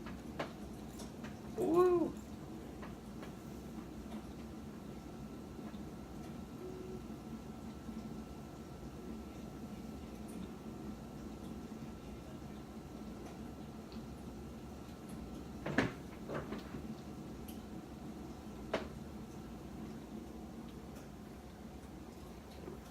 You wish you had what?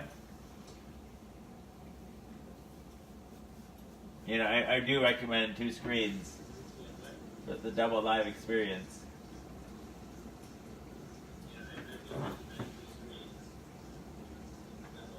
Hey, Michael, I'm dancing. Woo! Dang it, dang it, dang it, dang it. Oh, it's dancing.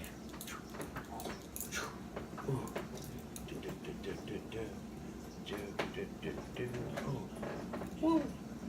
Woo! Woo! Woo! Da, da, da, da. Oh, oh, oh, oh, oh, oh.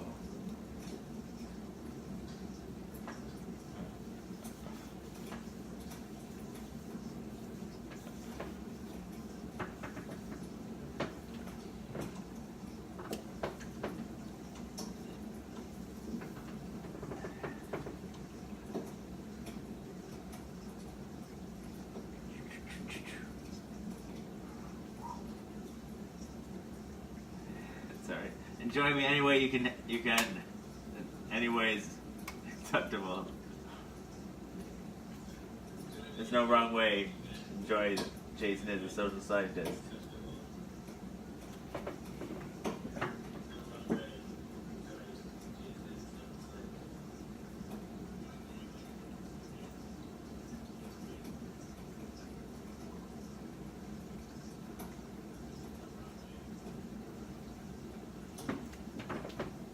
Should we play a record?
This is I Can't Give You Anything But Love by Rose Murphy.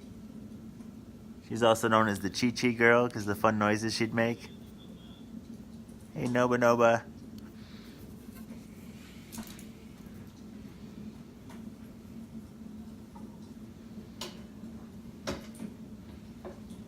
Just crank it, crank it, crank it, crank it, crank it, crank it, crank it, crank it.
No licking, no licking.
Indeed, indeed it is.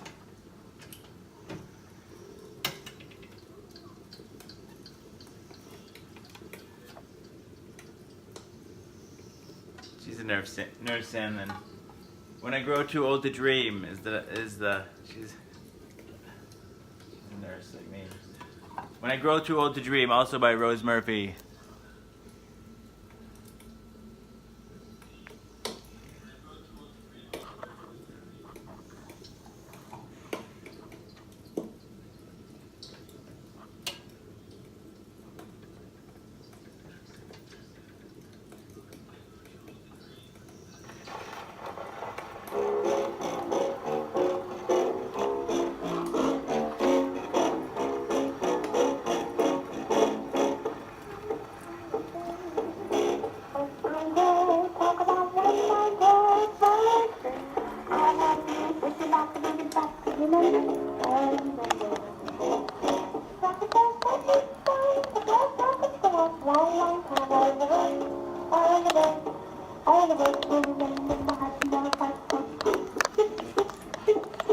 No licking.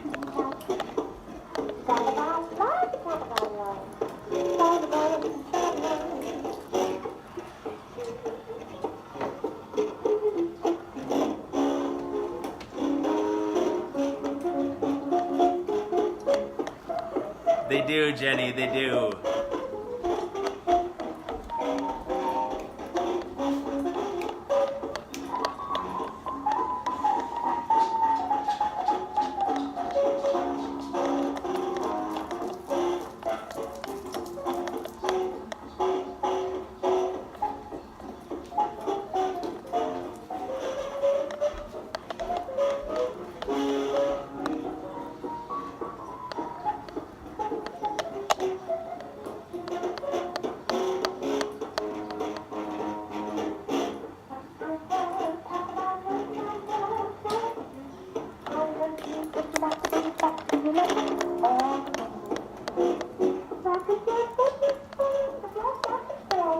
Here's my new shirt. I was wondering where this went to. This one that Jackie sent me. This is the best Jason ever.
she clean up? She cleans up.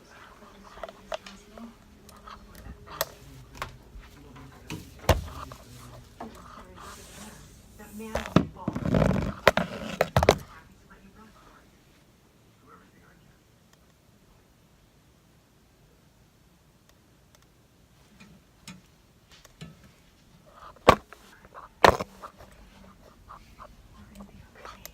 This nightmare is finally over.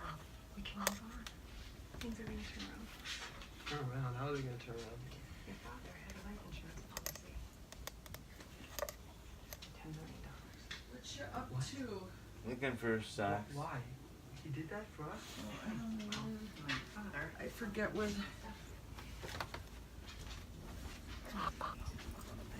Oh yes. Is Sophie out there? No, she's in the bathroom there. Okay.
I'm just danging the dang show.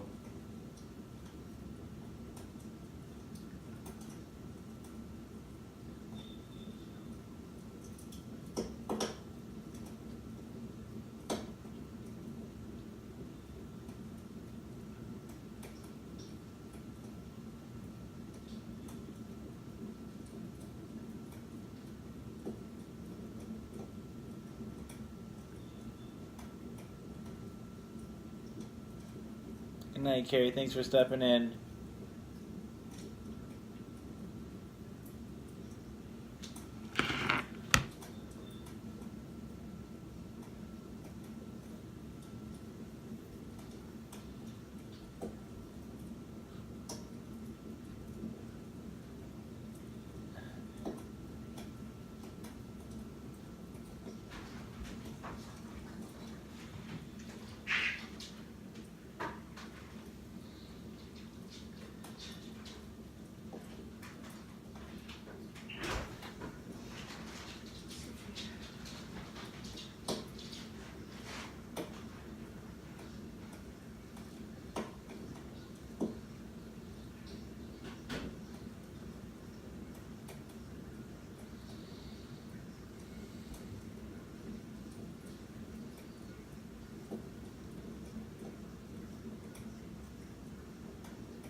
Thanks, Sandlin.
Oh, I gotta get you on the charger. Dang it to heck.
the first dab I'll be doing out of this stuff. So I don't know. I think it's a fairly good sized dab.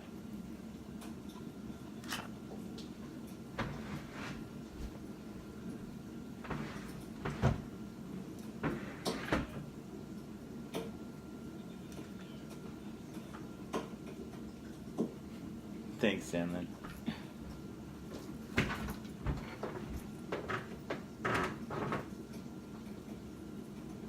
This is the dab I'll be doing.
Happy 420.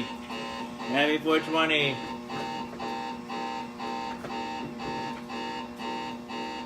Happy 420, everybody.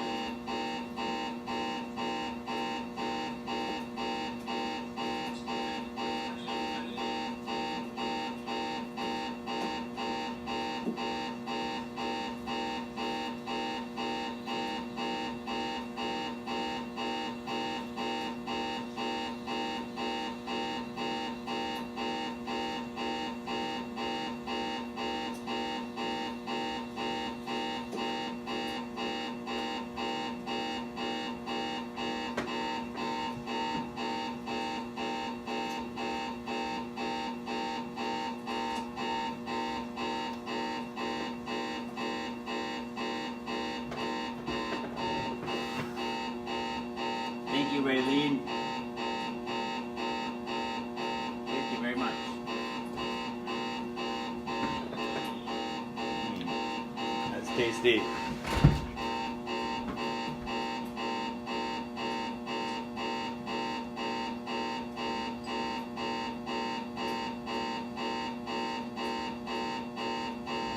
Happy 420.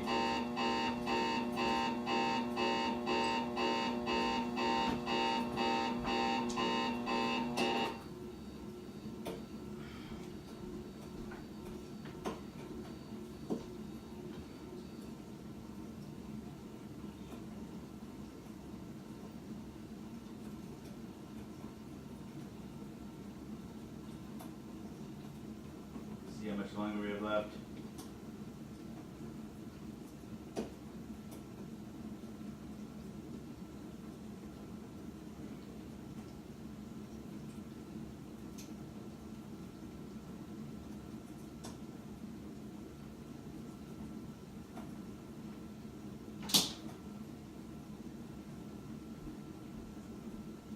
Let's see. Set a timer for 12 minutes. Setting the timer. Your timer is set for 12 minutes.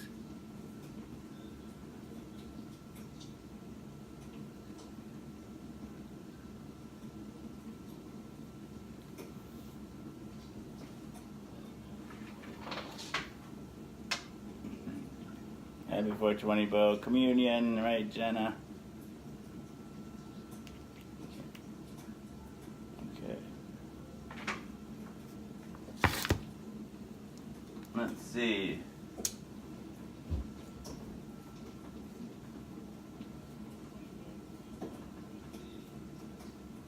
Dang it, dang it, dang it, dang it, dang it, dang it.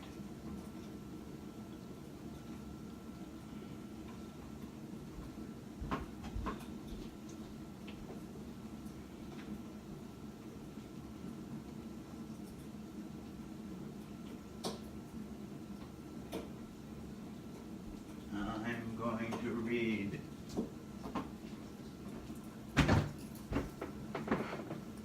Let's see if we can hurry through the sleep book. By Dr. Seuss. Not a good start. The news just came in from the county of Keck that a very small bug by the name of Van Vleck is yawning so wide you can look down his neck. That may not seem very important, I know, but it is, so I'm bothering, telling you so. A yawn is quite catching, you see, like a cough. It takes just one yawn to start other yawns off. Now, the news has come in that some friends of Van Vleck's are yawning so wide you can look down their necks. At this moment, right now, under 7 more noses, great yawns are in blossom. They're blooming like roses. The yawn of that one little bug is still spreading. According to latest reports, it is heading across the wide fields through the sleepy night air, across the whole country toward every which where. And people are gradually starting to say, I feel rather drowsy. I've had quite a day. Creatures are starting to think about rest. Two bifferbaum birds are building their nest. They do it each night, and quite often I wonder how they do this big job without making a blunder. But that is their problem, not yours and not mine. The point is, they're going to bed, and that's fine. Sleep thoughts are spreading throughout the whole land. The time for night brushing of teeth is at hand. Up at Herkheimer Falls, where the great river rushes and crashes down crags and great gargling gushes, the Herkheimer sisters are using their brushes. Those falls are just grand for toothbrushing beneath, if you happen to be up that way with your teeth. The news just came in from the castle of Krupp that the lights are all out and the drawbridge is up. And the old drawbridge drawer just said with a yawn, my drawbridge is drawn, and it's going to stay drawn till the milkman delivers the milk about dawn. I'm going to bed now, so nobody better come round with a special delivery letter. The number of sleepers is steadily growing. Bed is where more and more people are going. in Culpeper Springs, in the Stiltwalkers' Hall, the Stiltwalker stilts are all stacked on the wall. The Stiltwalker walkers have called it a day. They're all tuckered out and they're snoozing away. This is very big news. It's important to know, and that's why I'm bothering telling you so. Way out in the west, in the town of Merced, the Hinklehorn Honking Club just went to bed. Every horn has been quietly hung on a hook for the night in its private Hinklehorn nook. All this long, happy day, they've been honking about, and the Hinklehorn honkers have honked themselves out. But they'll wake up quite fresh in the morning, and then they'll start right in Hinklehorn honking again. Everywhere creatures are falling asleep. The collapsible frink just collapsed in a heap, and by adding the frink to the others before, I'm able to give you the Who's Asleep score. Right now, 40,404 creatures are happily, deeply in slumber. I think you'll agree that's a whopping fine number. Counting up sleepers? Just how do we do it? Really quite simple. There's nothing much to it. We find out how many, we learn the amount by an audio-teleo-talio count. On a mountain, halfway between Reno and Rome, we have a machine in a plexiglass dome, which listens and looks into everyone's home, and whenever it sees a new sleeper go flop, it jiggles and lets a new Beagle ball drop. Our chat counts these balls as they plop in a cup, and that's how we know who's down and who's up. Do you talk in your sleep? It's a wonderful sport, and I have some news of this sport to report. The world champion sleep talkers, Joe and Mo Redzoff, have just gone to sleep and they're talking their heads off. For 55 years now each chattering brother has babbled and gabbled all night to the other. They've talked about laws, they've talked about gauze, they've talked about paws, they've talked about flaws. They've talked a lot about Santa Claus. And the reason I'm telling you this is because you should take up the sport. It's just fine for the jaws. Do you walk in your sleep? I just had a report of some interesting news of this popular sport. Near Finnegan Fen, there's a sleepwalking group which not only walks, but it walks a la hoop. Every night they go miles. Why they walk to such length, they have to keep eating to keep up their strength. So, every so often, one puts down his hoop, stops hooping, and does some quick snooping for soup. And that's why they are known as the Hoop Soup Snoop Group. Sleepwalking, too, are the curious Crandalls, who sleepwalk on hills with assorted-sized candles. The Crandalls walk nightly in slumbering peace, in spite of slight burns from the hot dripping grease. The Crandalls wear candles because they walk far, and, if they wake up, want to see where they are. Now the news has arrived from the Valley of Vale that a Chippendale mup has just bitten his tail, which he does every night before shutting his eyes. Such nipping sounds silly, but really, it's wise. He has no alarm clock, so this is the way. He makes sure that he'll wake up at the right time of day. His tail is so long, he won't feel any pain, till the nip makes the trip and gets up to his brain. In exactly 8 hours, the Chippendale mup will at last feel the bite and yell, "Ouch!" and wake up. And Mr. and Mrs. J. Carmichael Crocs have just gone to bed near the town of Fort Knox, and they, by the way, have the finest of clocks. I'm not at all sure that I quite understand just how the thing works with that one extra hand, but I do know that this clock does one very slick trick. It doesn't tick-tock, how it goes is tock-tick. So, with ticks in its talker and tocks in its ticker, it saves lots of time and the sleepers sleep quicker.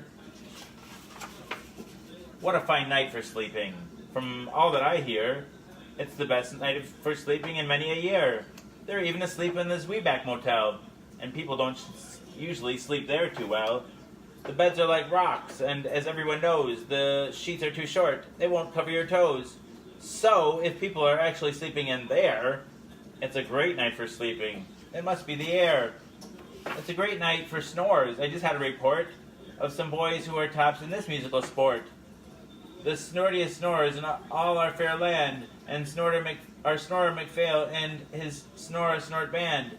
This band can snore Dixie and Old Swanee River, so loud it would make 40 elephants shiver. The loudest of all the boys is McPhail. He snores with his head in a 3-gallon pail.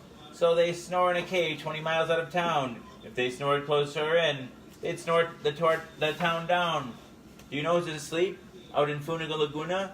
2 very nice Funa Laguna Baboona. We've added them into our Who's Asleep count, which has grown to a really amazing amount. Exactly 8,808,000 creatures are sleeping now. Isn't that great? A jet is in bed, and the bed of a jet is the softest of beds in the world, it is said. He makes it from pom-poms. He grows on his head, and he's sleeping right now on the softest of fluff, completely exhausted from growing the stuff. The news has come in from the district of Doft. The two oft are asleep, and they're sleeping aloft. And how are they able to sleep off the ground? I'll tell you, I weighed one last week, and I found that an oft is so light he weighs minus 1 pound. A moose is asleep, he is dreaming of moose drinks. A goose is asleep, he's dreaming of goose drinks. That's well and good when a moose dreams of moose juice, and nothing goes wrong when a goose dreams of goose juice.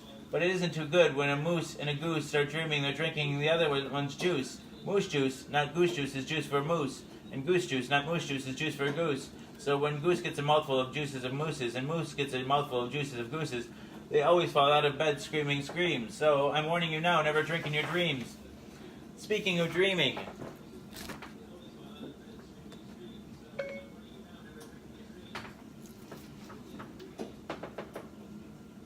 I think you should note that the Bumbletub Club is now dreaming afloat. Every night they go dreaming down Bumbletub Creek. Except for one night every third or fourth week when they stop for repairs because their Bumbletubs leak. But tonight they're afloat, full of dreams, full of bliss. And that's why I'm bothering telling you this. At the fork of a road in the Vale of Avode, 5-foot-weary salesmen have laid down their load. All day they've raced round in the heat at top speeds, unsuccessfully trying to sell zissersoof seeds, which nobody wants because nobody needs. Tomorrow will come, they'll go back to their chore, they'll start on the road zisserzoofing once more, but tonight they've forgotten their feet are so sore, and that's what the wonderful nighttime is for. Everywhere creatures have shut off their voices, they've all gone to bed in the beds of their choices. They're sleeping in bushes, they're sleeping in crannies, some on their stomachs and some on their fannies. They're peacefully sleeping in comfortable holes, some even on soft-tufted barber poles. The number of sleepers is now past the millions. The number of sleepers is now in the billions. They're sleeping on steps and on strings and on floors and mailbox ships and the keyholes of doors. Every worm on a fishhook is safe for the night. Every fish in the sea is too sleepy to bite. Every whale in the ocean has turned off his spout. Every light between here and Farfoodle is out. And now, adding things up, we are way beyond billions. Our Who's Asleep score is now up in the zillions. 99 zillion, 9 trillion and 2 creatures are sleeping. So how about you? When you put out your light, the number will be 99 zillion, 9 trillion and 3. Good night.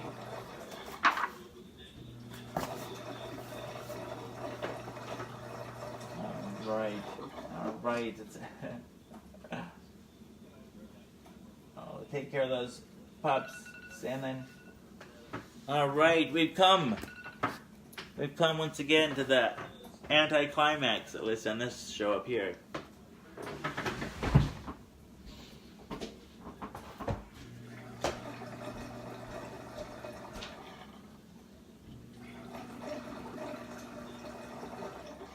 Good night, old friends and new. Good night, old friends and new.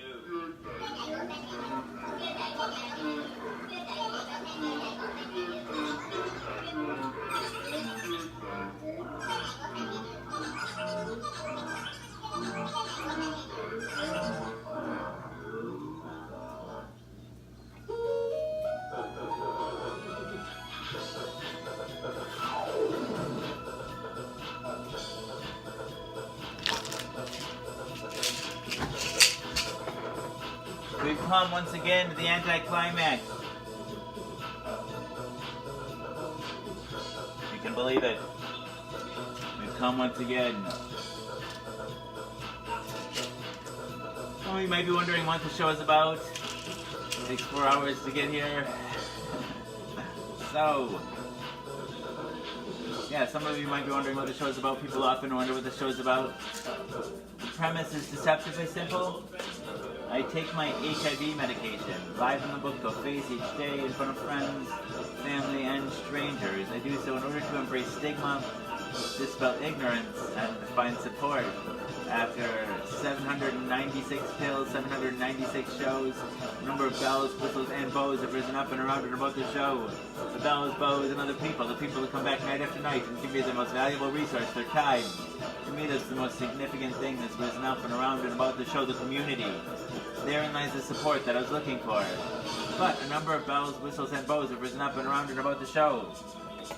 Ding dong bell, boy do she knell. Hell, I mean heck, this show has it all. I like to say that it is Cloud Atlas and that it incorporates at least 600 years of entertainment. With Edward R. Murrow's radio broadcasts on record and cylinders played on a 19th century Edison home phonograph, along with a nursery rhyme book from my childhood, containing woodcut illustrations from the 15th century. It is, in a sense, also The Matrix. In a previous iteration of the show, I created something I call the Rainbow Tunnel, in which I harnessed the power of Grayskull and the Eye of Thundera, funneling them through a series of warped nacelles, creating a static warp bubble, and a subsequent singularity, punching a hole through the fourth wall, across the multiverse, and into the source. The show now takes place in an echo chamber, created by me, that serves as a way station between our reality and the source. I don't expect lay people to fully understand, as this is advanced social science. Yeah, so the show's also like an old-timey variety show, Carol Burnett style, mixed with a merry melody of Looney Tunes and a measure of Mark and Mindy, a dash of Mr. Ed, and two doses of Alice in Wonderland, a helping of Hee-Haw, heaps of Benny Hill, a hint of the Highlander, tons of the Twilight Zone, tincture of Teen Wolf,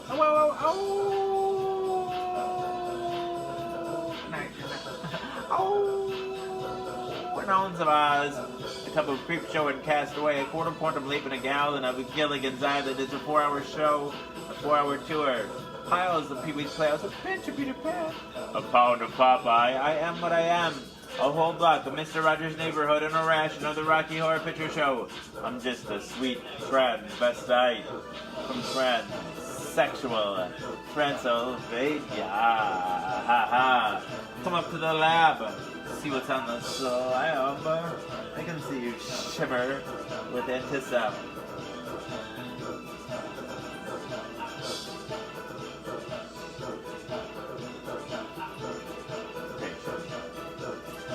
Touch me, I want to be dirty. Thrill me, chill me, full. Fill me, creature of the night. An undone Benjamin Button, a corny ear of Dumbo, a colored try of I Spy, a couple of raw strokes of Bob Ross, a spoonful of Mary Poppins, and a full Monty Python. Finally, lumping Rick and Morty with a leader of I Love Lucy in the Sky with Diamonds, and wham bam! Thank you, ma'am. You've got the show.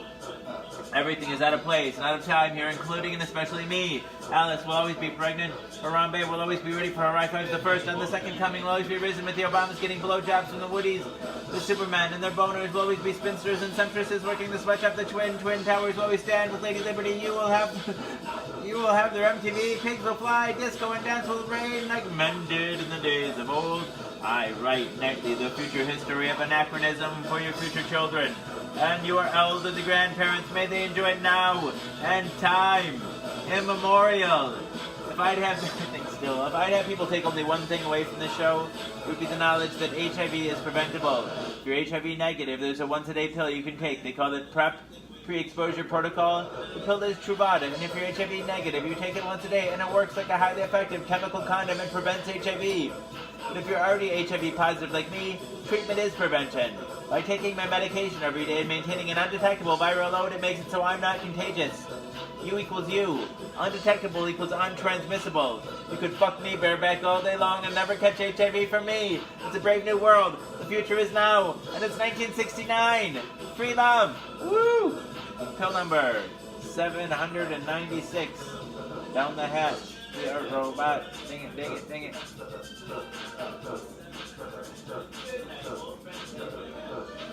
Alright, dang it, we are robots.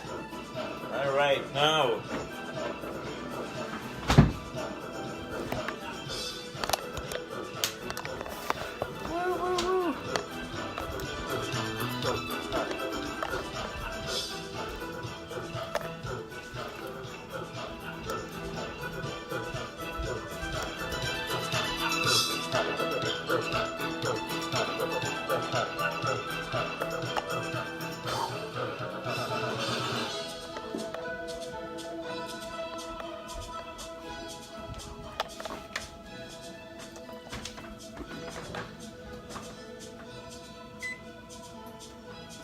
I want to thank you all for being here.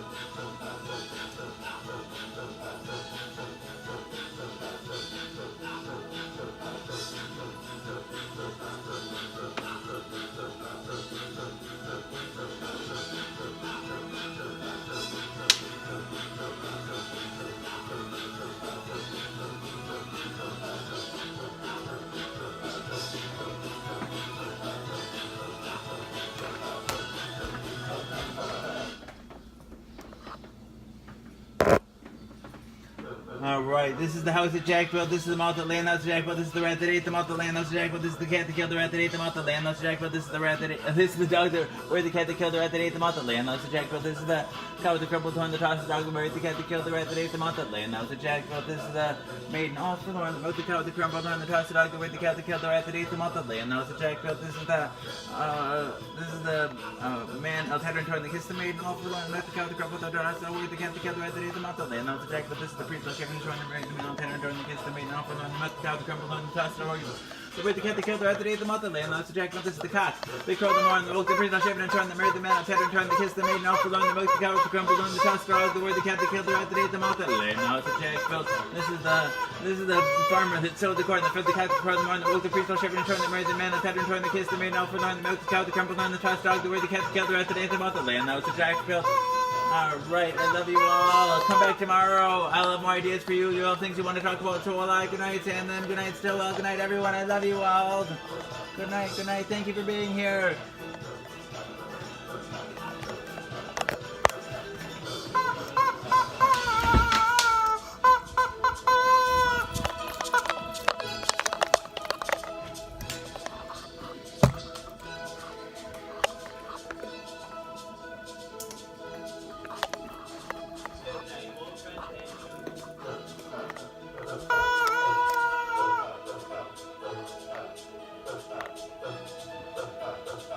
Good night, everyone. I love you. I love you.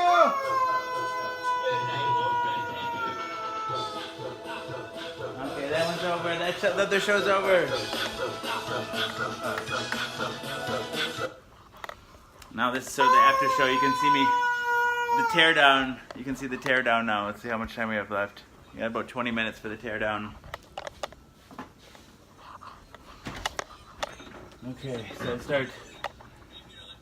so I start downloading the pill this onto the iPad's memory, so then I can upload it to the tube of you.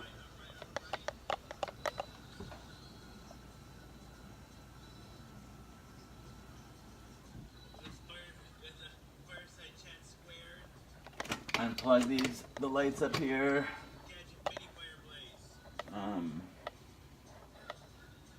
Well, that's saving. It takes like 5 minutes or so to save. 4 hours, it takes about 5 minutes to save onto the hard drive or the whatever it solid memory, whatever it is.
Okay, it's saved. Now we can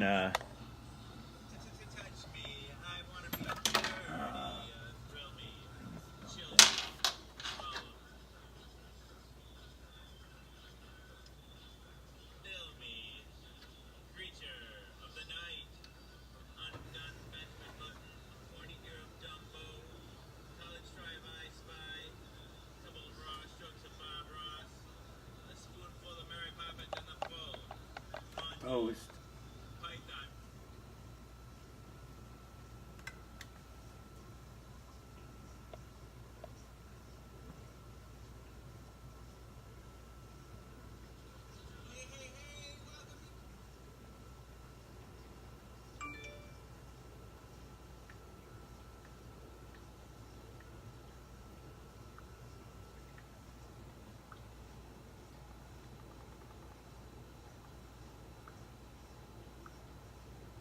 $7.96. And by this time, by noon tomorrow, I mean, that this will be uploaded to YouTube. Yep, I put it all out at the beginning, right? Exactly. This part's sitting on top of the cupboards, and I close the cupboard doors here.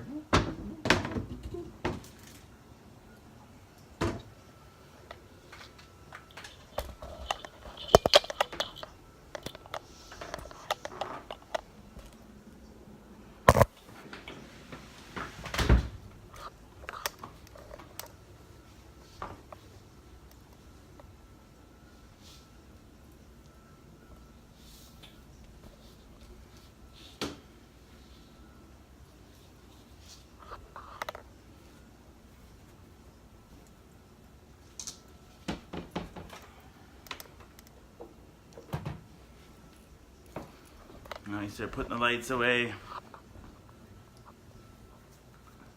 Let's see.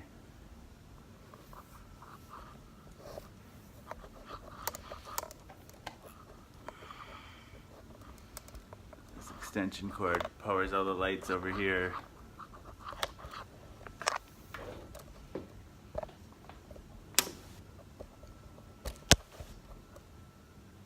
I think I'm gonna have to set this down. Let's see here.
Move these couches too here.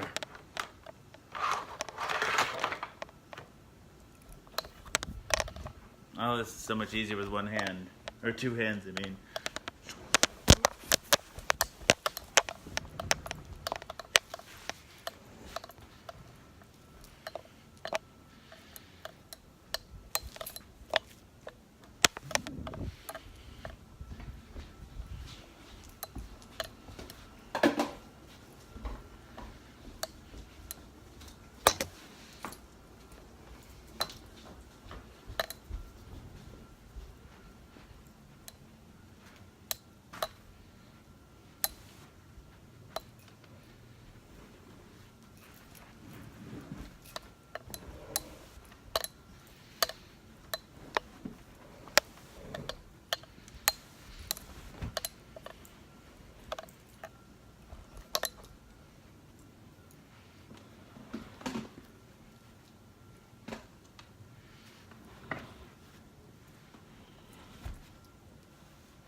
Okay, now.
Oh, that's exciting, Cindy Lou.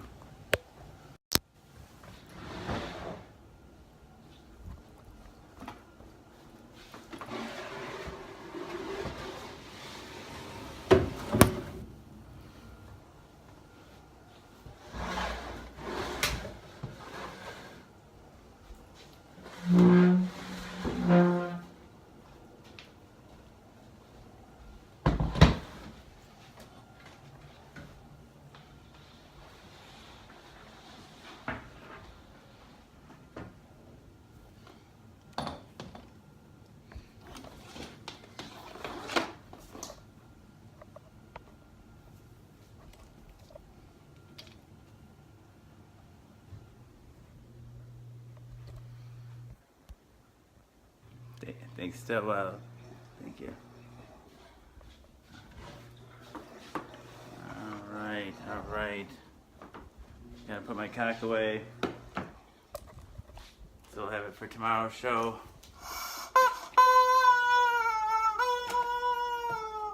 All right.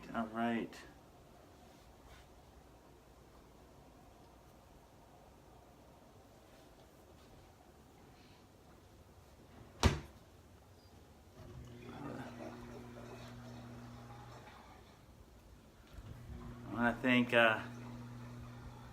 Jessica DeGroft and Kaylee Anderson and Katie Anderson for all the awesome gifts. I have to get out of the bathroom.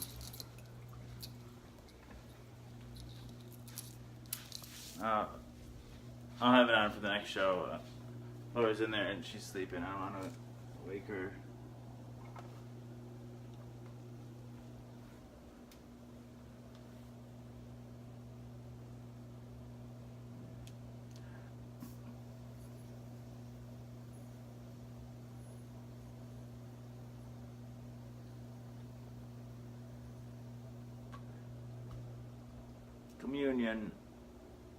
Communion.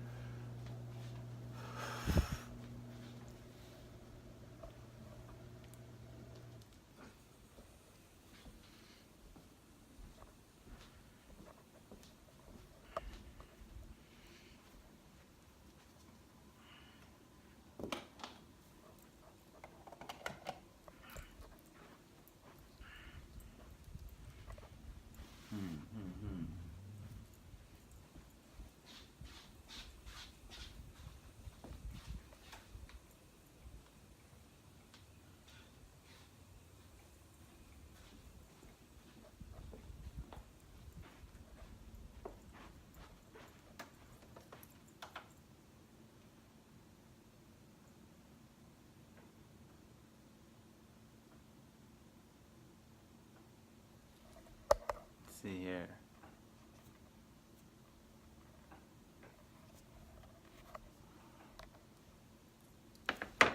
One second. We're back. Okay. Let's see.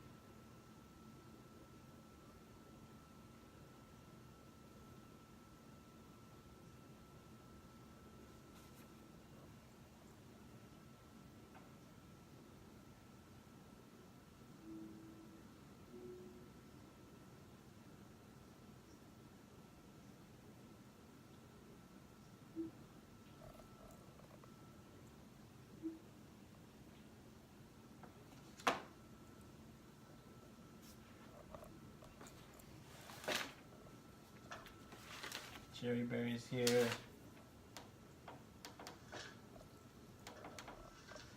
berries here.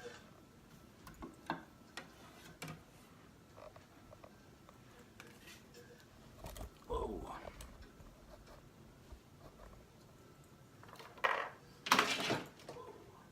What's that?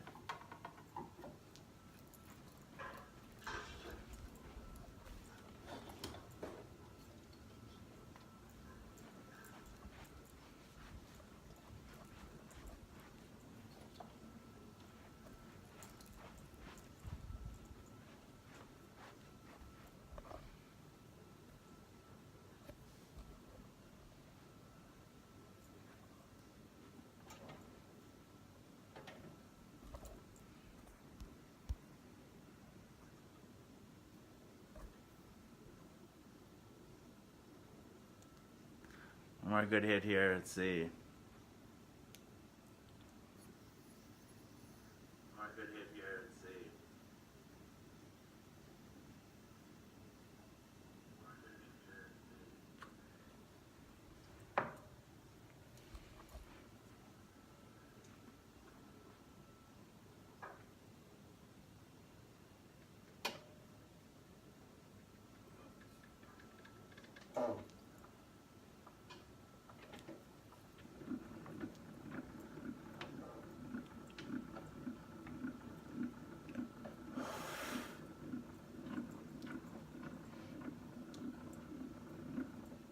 Alright, end the show, Tony Lee.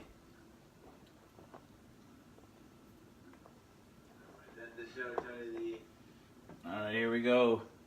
I'll Dance You by Eddie Howard. Alright, here we go. I'll Dance you.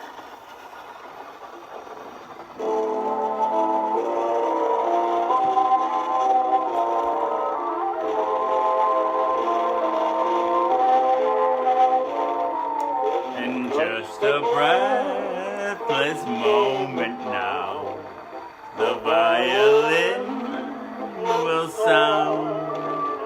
I'll hold you close, and this is how I'll dance you into my heart.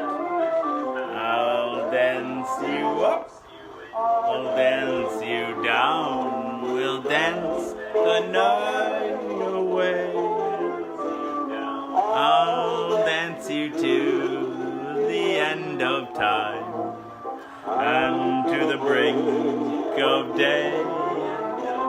I'll see you standing there with a star fall in your hair, and I'll ask you if you care. We'll go waltzing with me in the air, and we'll step into a magic spell and leave the earth below. I'll dance you to fairly well and never let you go.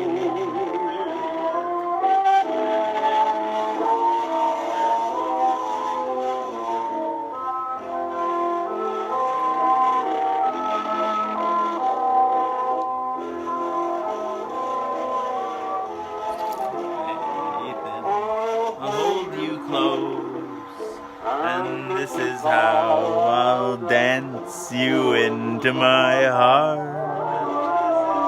I'll dance dance you up. I'll dance you down. We'll dance the night away. I'll dance you to the end of time and to the brink of day. I'll see you standing there with the star fall in your hair, and I'll ask you if you care. We'll go waltzing with me in the air, and we'll step into a magic spell and leave the earth below. I'll dance you to fairly well and never let you go.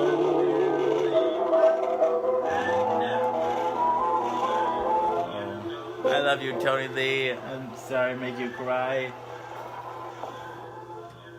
I love you, Tony Lee. I'm sorry to make you cry. Alright. Thank you again to Jessica and Kaylee and to Katie. Thank you all for being here. Thank you all. Come back tomorrow.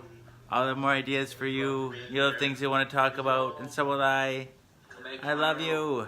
I'll have more ideas for you. You'll have things you want to talk about. Bye, Cherry Berry. I love you. Mwah.